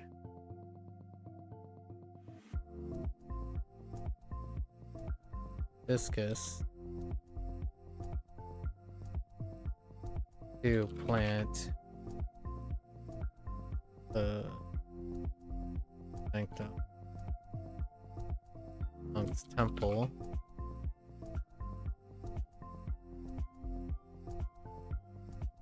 As a gift.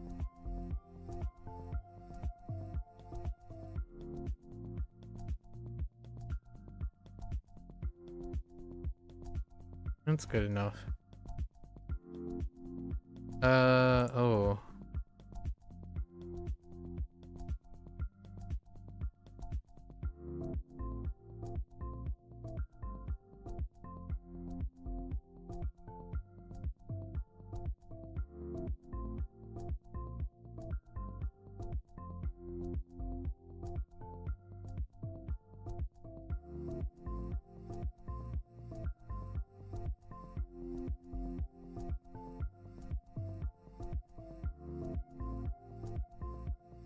榕 Ling Ling, a unicorn. Alright. The right does look like Ling. The left looks like Ooh, though. And it's a unicorn? Interesting. The deer makes sense. So are we just gonna go with the Ling thing? I don't think this combination ever stands alone, right? The rain, the rice, and the coyote. They're usually Ling related.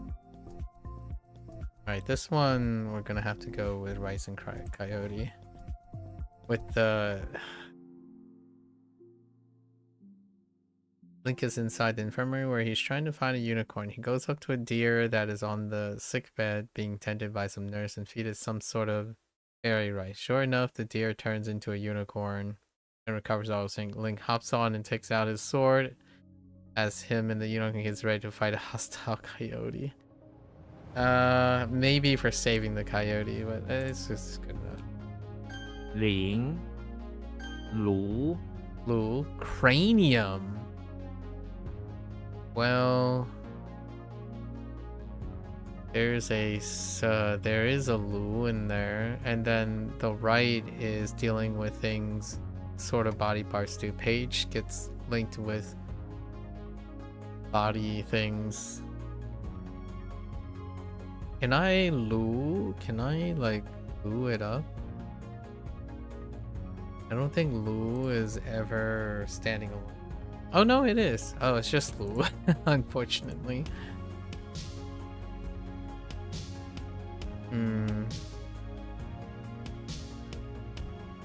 Cranium. Alright. Luke is inside the house. He trying to be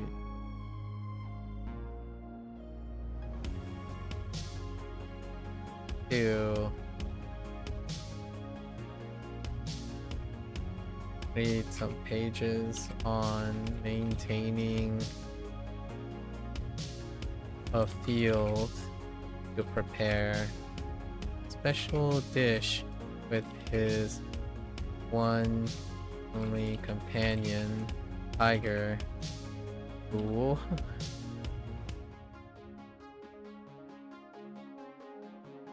That help and preserve cranium. Sure. That's not the greatest. 炉 Alright. 容 Oh no, that's melt as well? What was normal melt? What was the more common melt? Was it metal? Or was it... Well, nope, that's bathe. Dissolve is water, okay. Dissolve is water. This is fire. Wait. But there's another melt somewhere, was it? Oh no, it's just dissolve. Okay, that kind of makes sense. So we're going with container now. Robin is inside the temple. So many wrongs. He brought a bunch of stuff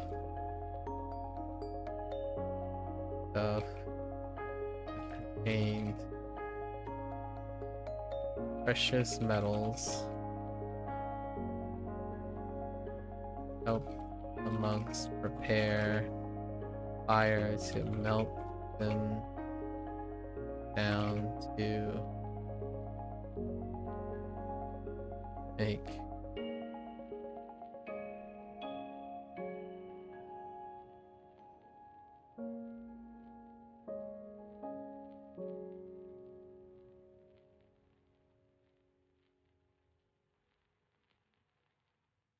yeah, it's good enough. Lava? Oh. Huh. 熔电 溶瘪 Yeah. Deflated. Like demoralize or literally deflated? Inflated is that doesn't look really there. Bier? Bier. I don't think I have a bier anywhere here. So we do have the TP ground book thing going on. But no, yeah, in sight. and a lot of them it involves in Lun.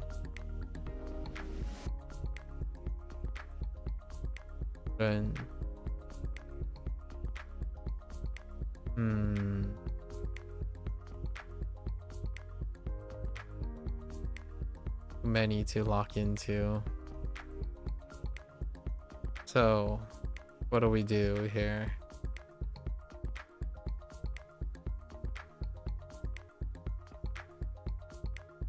The TP ground and booklet is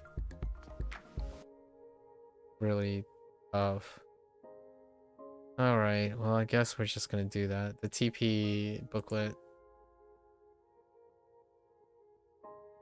Bigfoot. Okay, Bigfoot's in the basement of the electricity plant where he finds a nose rapidly lecture while shriveled. Okay, so it's a literal deflated. Let's see. Bigfoot is in basement. This is probably one of the tougher ones.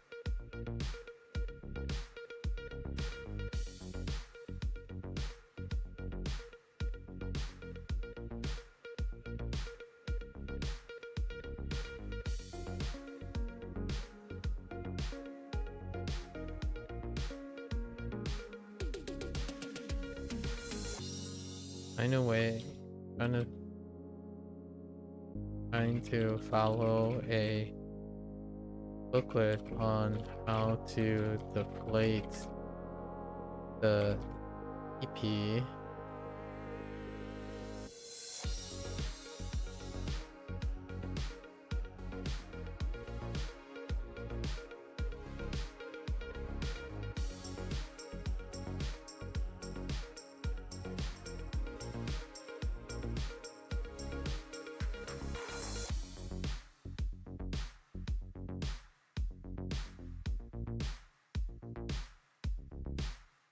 Oh boy, that's tough.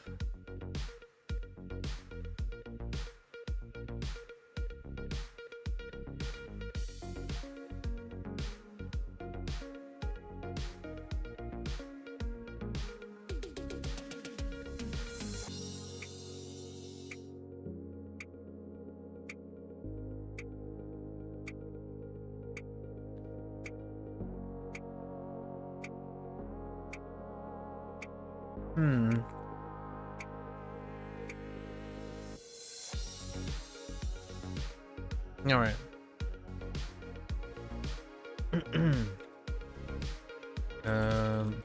Trying to help some workers deflate some workers that are out with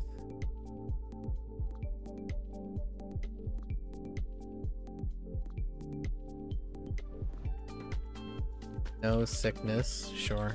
Sickness of the nose. He tries to read a booklet how to use a electric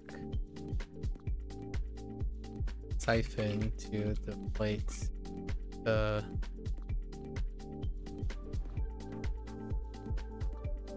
electrified TP, sure, something like that. 别熔炉熔零别 Okay. 雕 Yell, okay. Eagle. Yell. Yeah. Yell,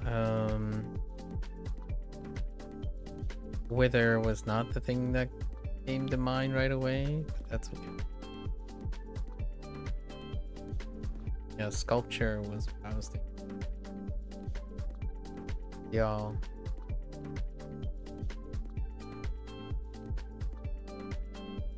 Up. Okay. This should be fine, right? Diddy Kong is in front of the barn where he's doing laps around the pool of mud outside trying to catch an eagle that's out of his reach. Some birds are on nearby fences watching him trying to catch the eagle. Oh, it's okay. Monkeying good enough for me. 雕罗 Law, a mule. We're just hitting all the rest of the animals at this point. Law, okay, type of horse, fair enough. That does look like a law. What was the law on the right supposed to be? Tired? Play.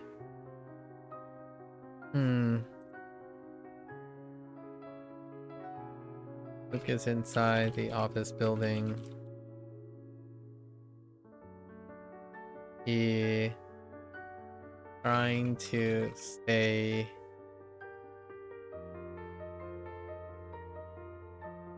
trying to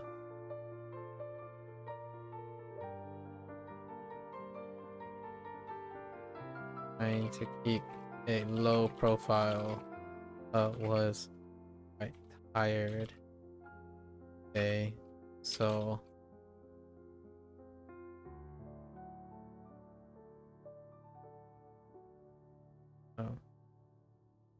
low profile. However, one of his workers was really tired and wanted him to take care of the horse. Happens to be a mule for him today. So he uses his horse Jedi mind trick to keep the mule docile. He goes about. Okay.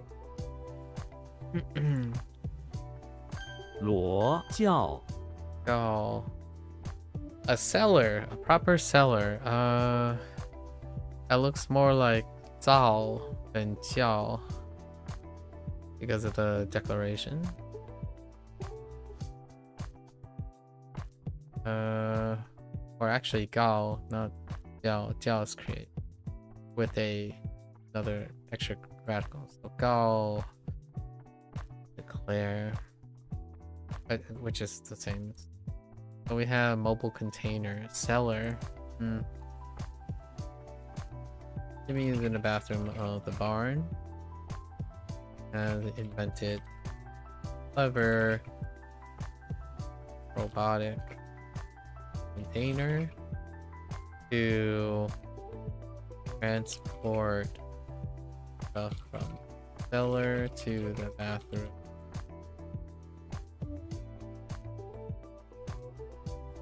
That were declared to be washed and sold.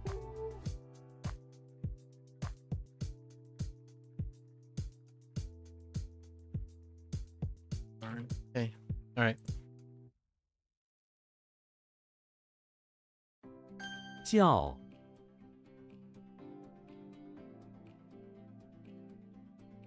yen Yen. It does look like yen or fake off of what was the yen for this? A goose? I think it's a goose.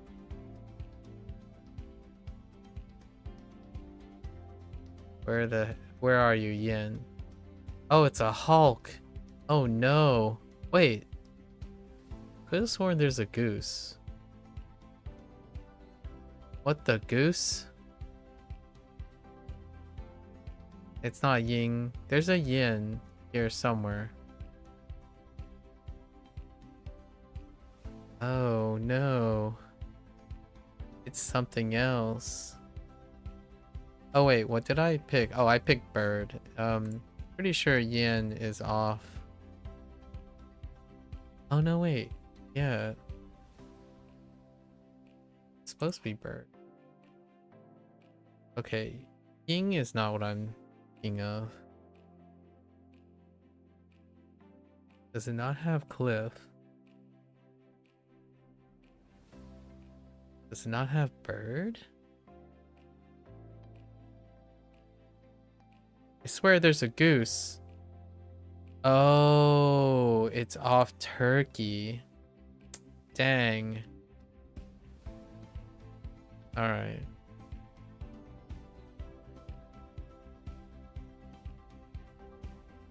Turkey, man.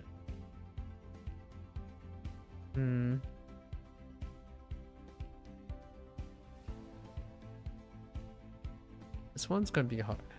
Difficult. Fake. Because it's gonna make me think of a bird, which is not great. Is there an alternative meaning? Alright. There's not much other than doing this. Okay. So Yoshi's in the bathroom prom shot where he comes across Slenderman by sink. However, this Slenderman is fake and just consists of... Okay. So Yoshi is in the bathroom pawn shop. He is helping...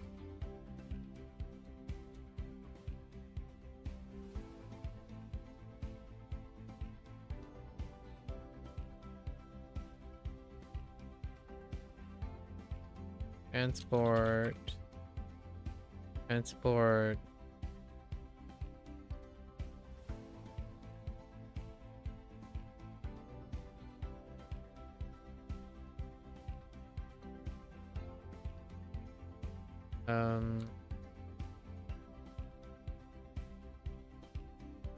Exchange fake birds for the Slender shop owner.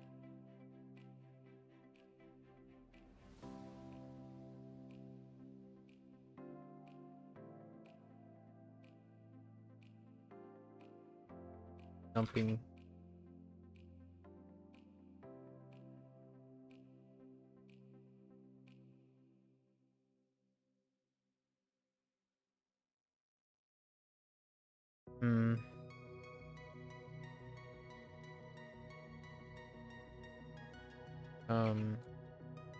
Dump fake birds.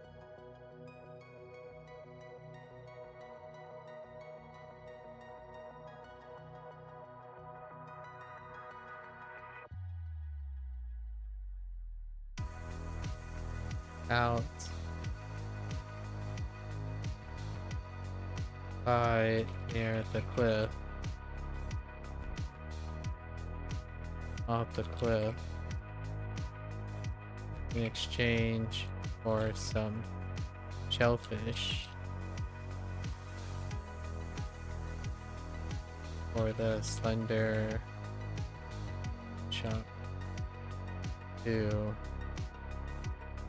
wash in. It's not that great. 宴晚 That's gonna be a tough one. One. Oh no. One is... That doesn't look... Oh, one. Oh no. Oh boy. And we have... One, right. Okay.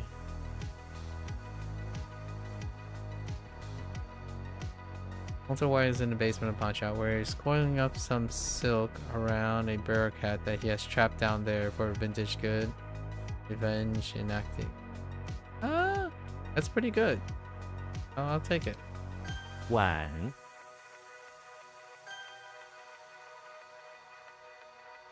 雕 晚 宴 This one's not good. That's probably the toughest one.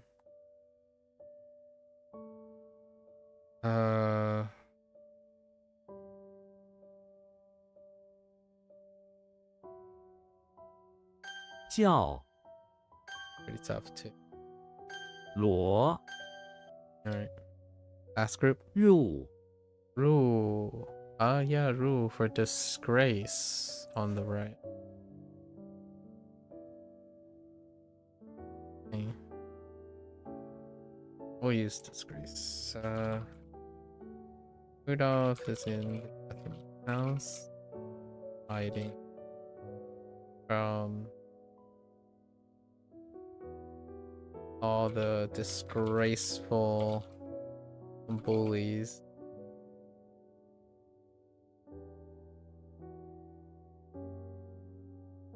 In elaborate about stuff about red note.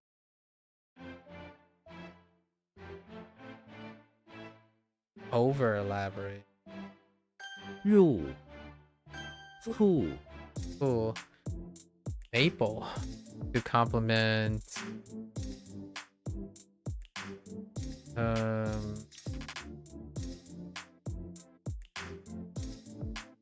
it's Frodo. Faye. It's either Faye or Fa. I don't remember. Dang it. Probably Faye or Maple. Oh, it might be Feng. Feng. Feng. Oh, it's Feng. What's the right? What is the right? No, it's not good enough.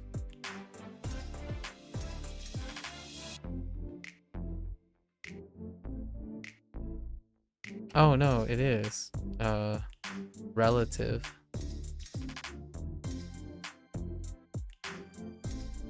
Cupid and relative.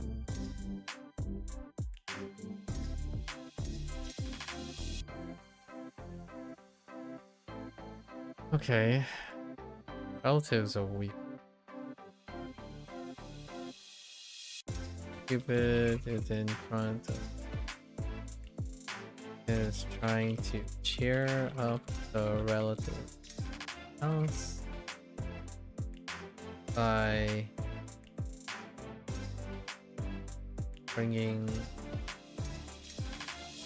decorating the bathroom with some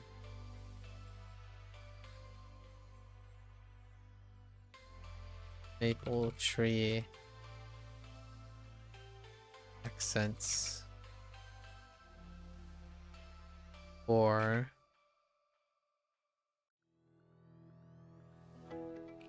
bathtub. Okay.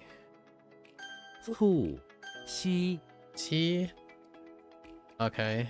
Yeah, we're doing relatives again.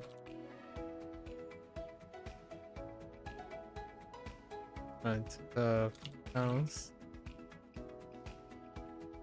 is whispering among relative.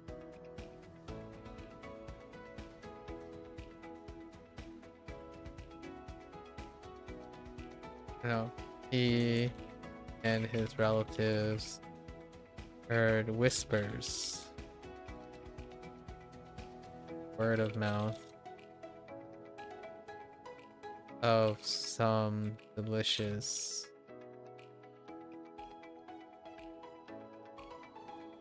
food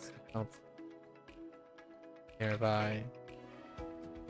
His relatives follow first and feasted. All right. Feasted and sucked up anything, everything. Okay. 西罗 Law. Okay, the right law. Gauze again, and Gong. What? This must be the other read for it. Oh no, gong. Oh, literally a gong. Okay, fair enough. Metal gods.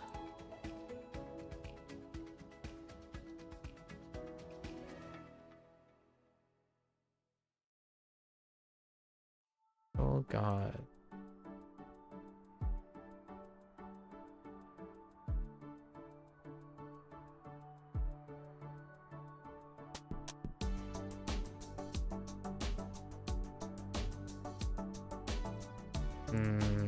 Okay. Okay. Luke is inside the office building.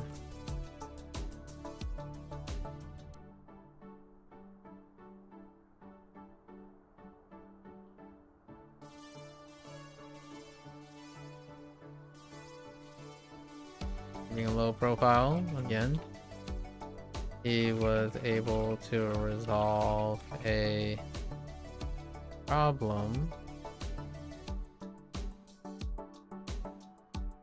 with the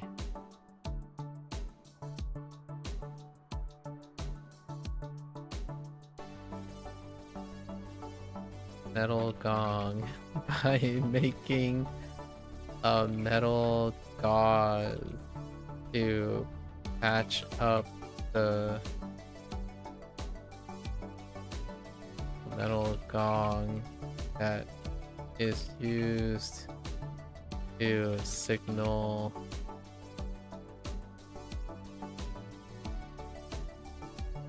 beginning and end of shifts. Okay. 罗中 Zhong for heavy.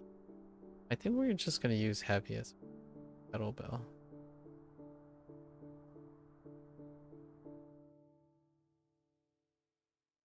Concentrate. Actually, a kettlebell is not too bad for we will just do heavy kettlebell.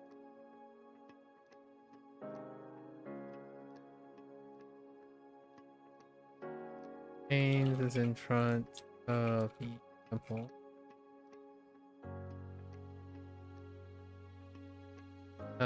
He concentrates on moving heavy metal kettle bells as a cover as part of his recover work to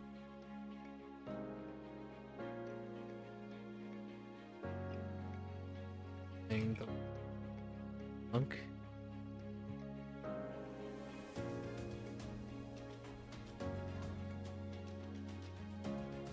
Forming morning rituals by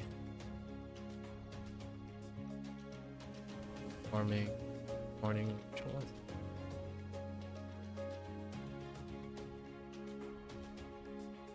Okay. 中 Okay. 入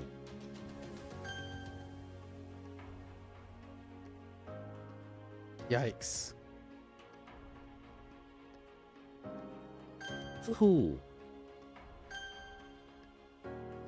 中 罗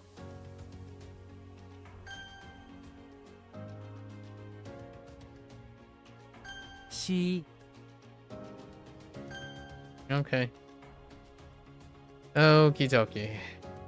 Get into our quick 3-day stuff. And then tomorrow is our last day of our character studies. For the time being, anyway. We would have reached our 3,869, right? Then we have to go back, catch up on our reviews. And our reviews are gonna unlock vocabulary. We'll see if we can unlock the vocabulary consistently before day 600 rolls around. I think day 600 will be talking about the character side of things. All the character side of things. What the routine was. I definitely shifted one last thing. A fairly noticeable change in the last 100 days.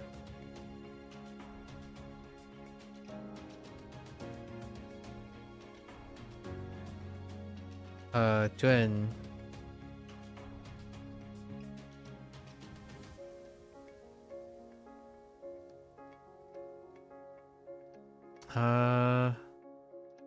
The twin. What does that have to do with silk?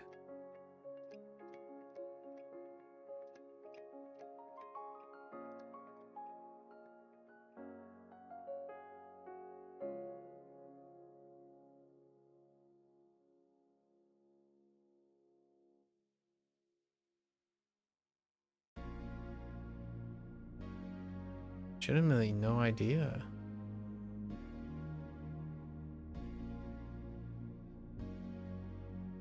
Oh no, it's not. Oh wait, yeah it is. Satin. Okay, satin is a little weak. Has to do with silk though.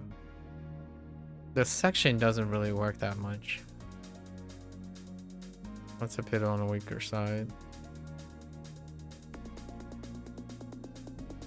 Trung. Sore.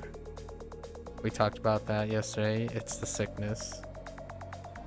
That's the key. B. Jatis. Un. Dark or dim.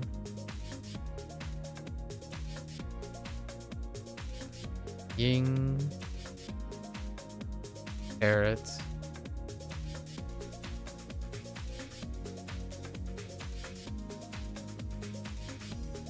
I want to say it's near.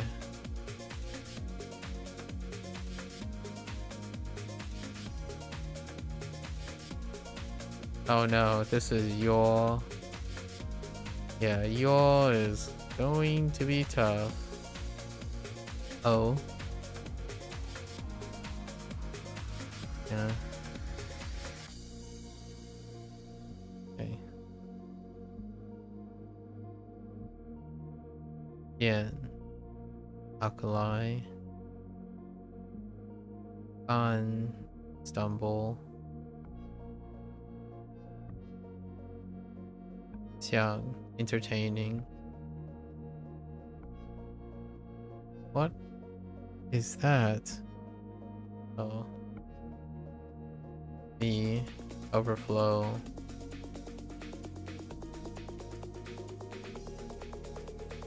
Yao.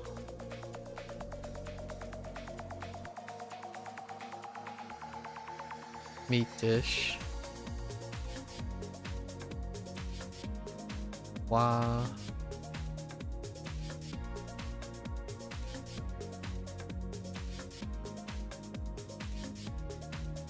Low lying.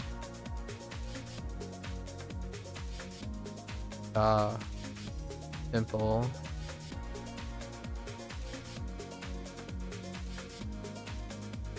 Yeah, cocoon. The addiction.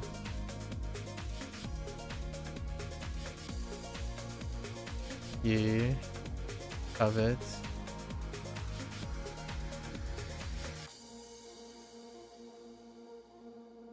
Yao dart. Liao entangle. Chan repent. What in the world? Hold up. Jie unexpectedly meet. Yuan wonton.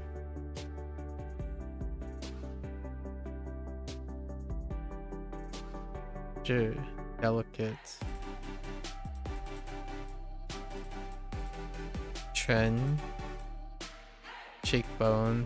That one's the weakest.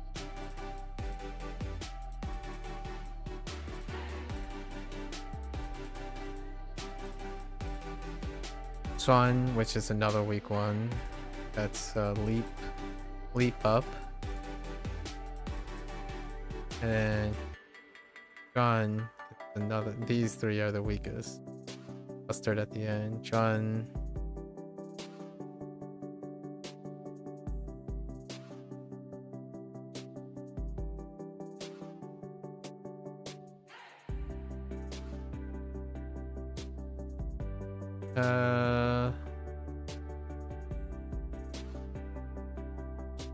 All the eyes. Right, draw the eyes to grip a bunch of things. This is probably the weakest, without a doubt. John is the weak, and these three are the clusters. Jun, not John. Jun, and Chen, and Chen, and Chen. Chen and Chen.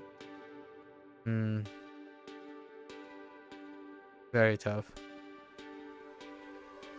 You lust.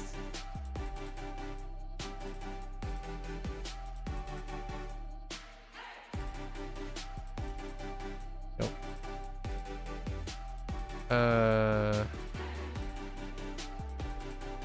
You as well. Right? Lead.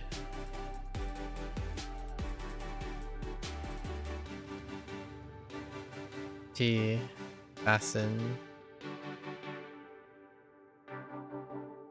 Rong. Banyan. Or Banyan. Xiang, toward. Rong, hibiscus. Lu, cranium. Rong, melt. Ling, unicorn. Yeah. Deflated. Yao, eagle. One, coil up. Yen, fake.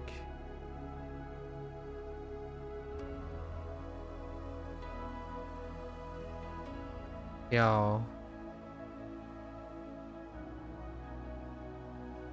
seller. Law, mule. Rule, elaborate. Su, maple. Chung, concentrates. Law, gong. Qi, whisper. Yeah. Ooh. What was it? Jen.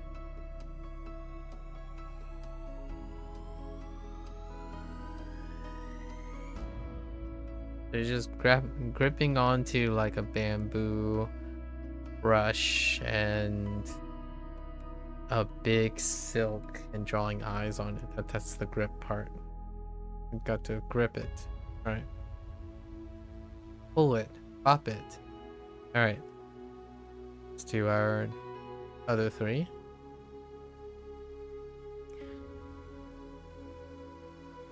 Our April lineup. So,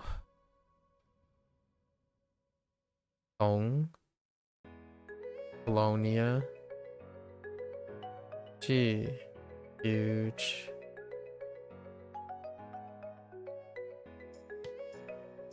Ooh, sincere, Yo. Button. Tea. Cream. Fin. Female.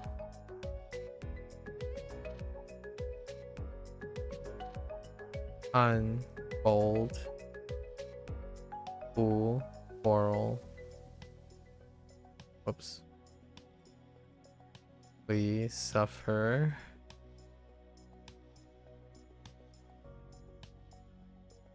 Flick of the tongue. Yin, swallow. Saw, trivial.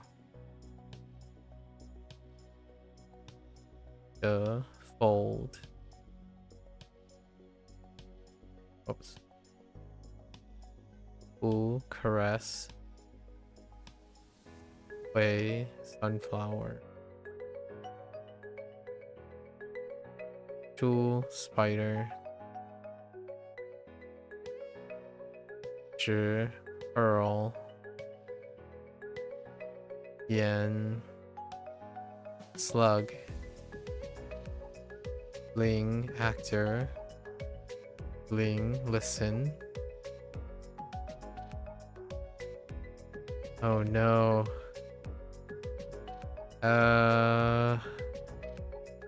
I want to say it's no. Grainstock. Grainstock and fish.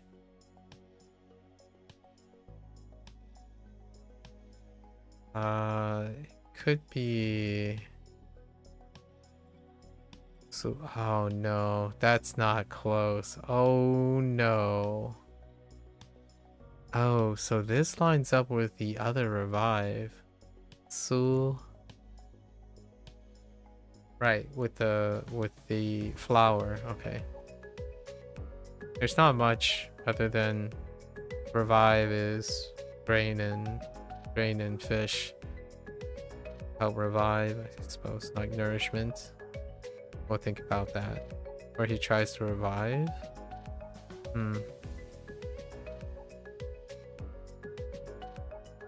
What in the world?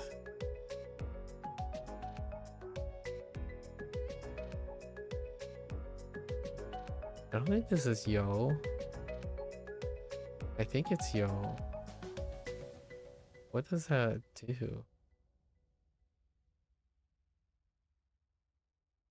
Oh no, it's not even close. It's shun. Oh. Shun.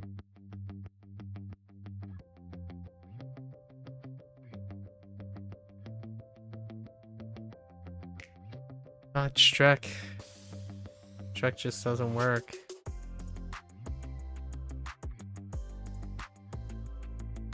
This is if you know it or you don't, because it's the proper noun sound. Just helping out a mutant. Okay.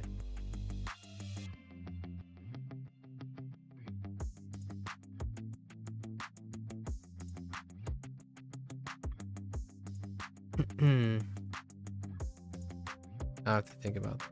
I have no idea what to...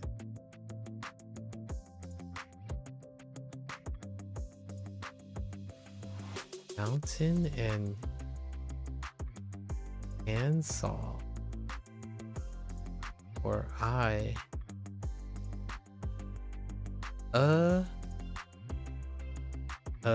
For high.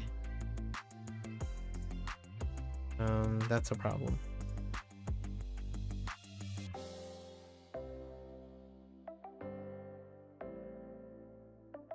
Just cutting down a mountain of stuff. God.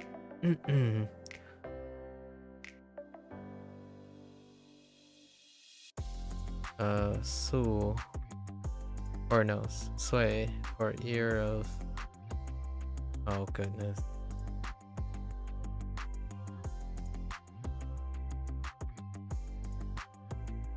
something like tap in the wrong place.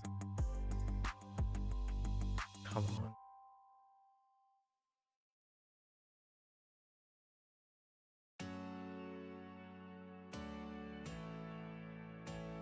So, 岁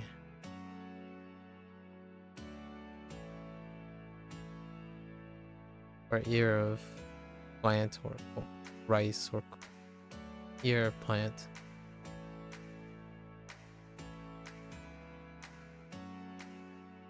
That be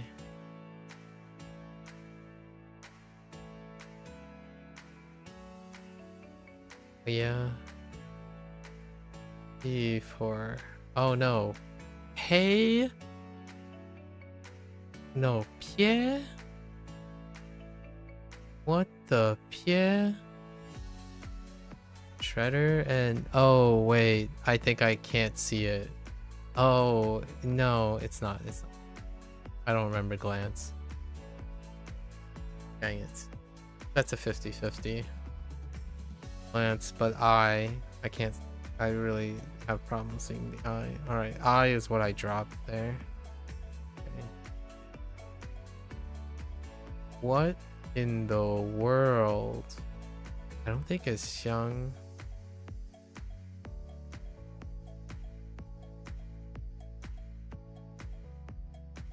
Could be Xiang. Yeah, okay.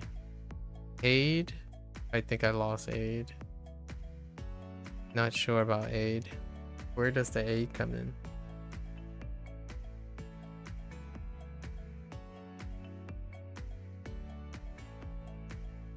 Oh, like a dress?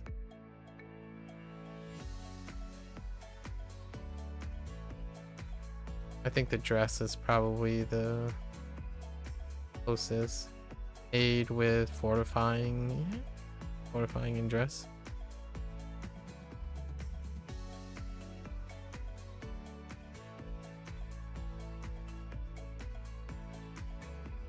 Ba for scar. Okay.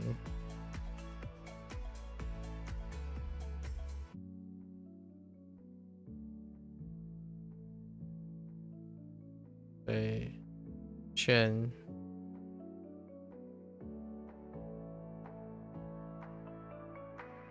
Oh, this sucks. Right, dazzle? Ugh, I don't know about dazzle. Dazzle the eyes.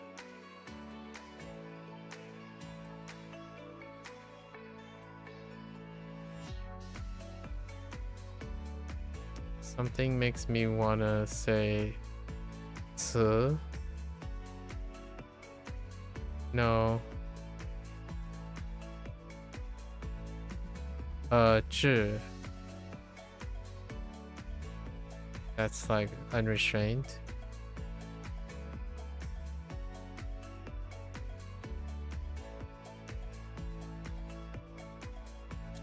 Fool. Where's that fool? Fool for garden.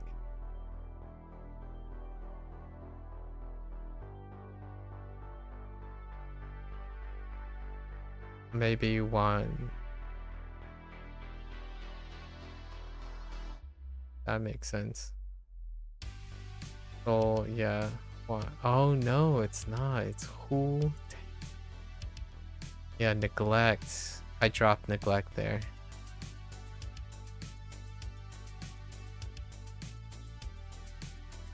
This is still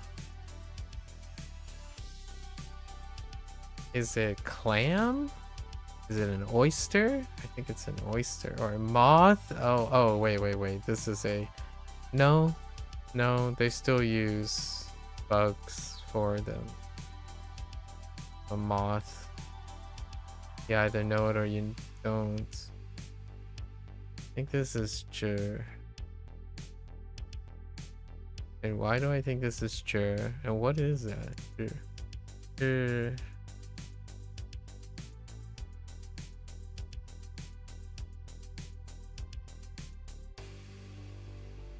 It's not mustard. Or is it mustard? Or is it spinach? I think it's sugarcane. Okay. Oh, not Ju. Sugarcane. That's tough.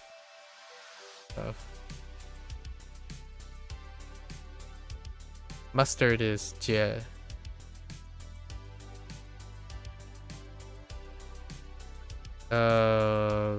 What? Gonna say foul utterance. Roar. Okay. Oh no, it's Paul. Heck. That was a 50-50. No dice. I think this is Trey or Tu. Let's say Trey for gather. Gather together.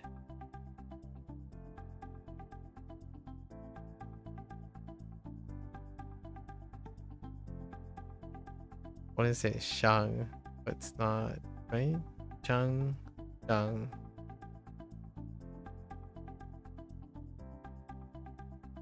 Day. I'm gonna say Shang. Oh, it is Shang. Dang it. Shang. Part of the day. That's a 50-50 too. Oh, we have a bunch of ones from this group.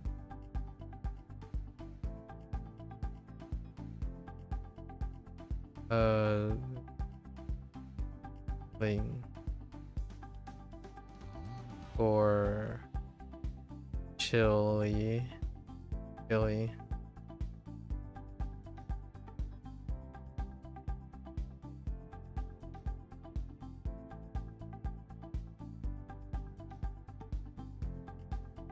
Blue. That's definitely responsibility. Right.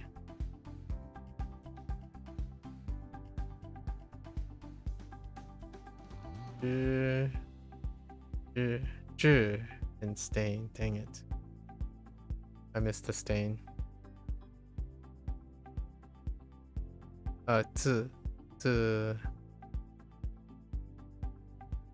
County? I think that's county. Resident. No.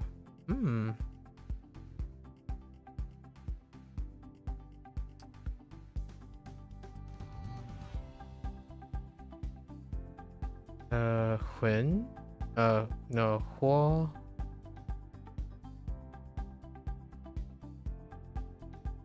No, it's Vexer. When? Of course it's. Alright, I basically lost everything here in this group somehow. That sucks. So let's go over what was dropped.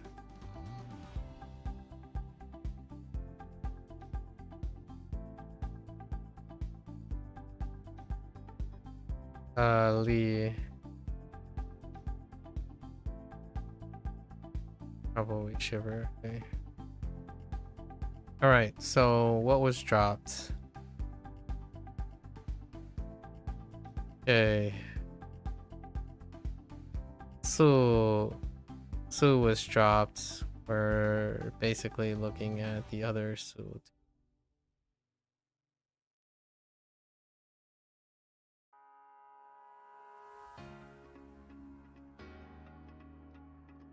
Yep, these two. And Shun is bad. The mutant makes it look like Yo. And anything with mutant reminds me of She. The closest is Jun, which is pillow. Yeah, the closest we could do is pillow.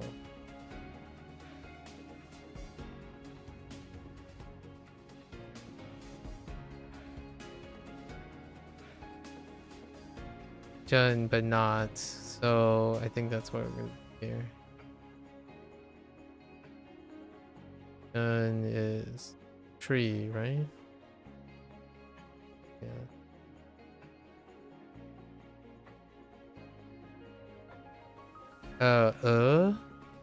Is definition. So cutting down a mountain of stuff. Handsaw a mountain of stuff. The key is probably the mountain. The mountain is hot. And Xiang would be wire defense and dress.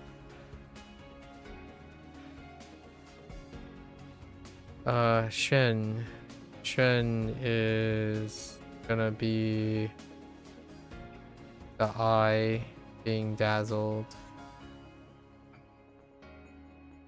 Ooh, we drop neglect.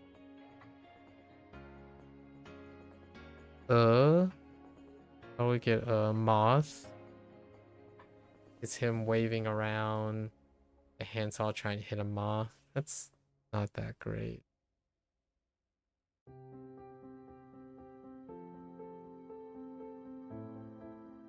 That'll just be how we do it. Pacing. Alright. Zhe.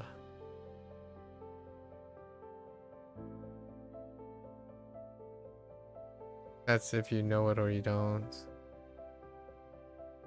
Cover up, to cover stuff, or to pinch. Was that what the bottom is? Pinch? Either cover or pinch.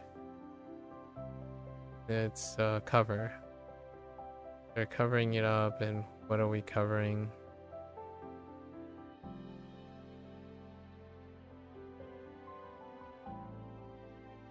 We're doing the jie thing, so it's not mustard. What is it? Sugar cane. Sugar cane. Maybe we take the bucket of sweet syrup. Like bucket. Make syrup. Owl.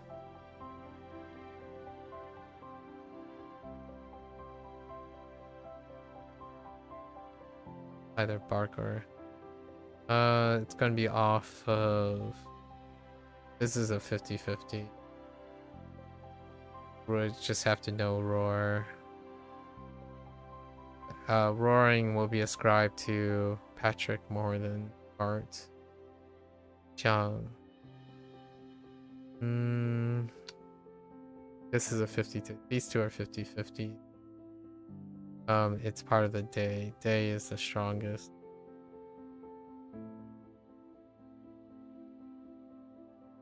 Zi is about the washing. I was lost. And then Jun is off the monarch. Dropped. Alright. That's a wrap for today. Tomorrow is the last set of character lessons. And then gonna try our best to consolidate the last 2 months. When did this start?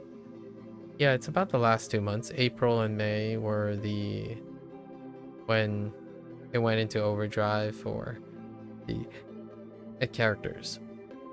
So I kind of try to cover as much, patch up as much of April and May.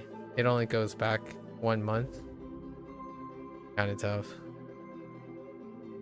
This is supposed to cover, eventually some of this is from April, so eventually this is going to overlap with it. We'll continue with these exercises, these recalls, until we start hitting more vocabulary. Alright, that's a wrap for HanziHero today. Big early day, right? Alright, folks. If you're gonna watch this there, as always, feel free to follow along, pick up HanziHero for yourself, give it a go. You're always welcome to come on by and discuss, exchange ideas, thoughts, and experiences, keep each other motivated. So until next time, 大家下次见。感谢观看. Thanks for watching. I'll see you guys next time. Bye bye.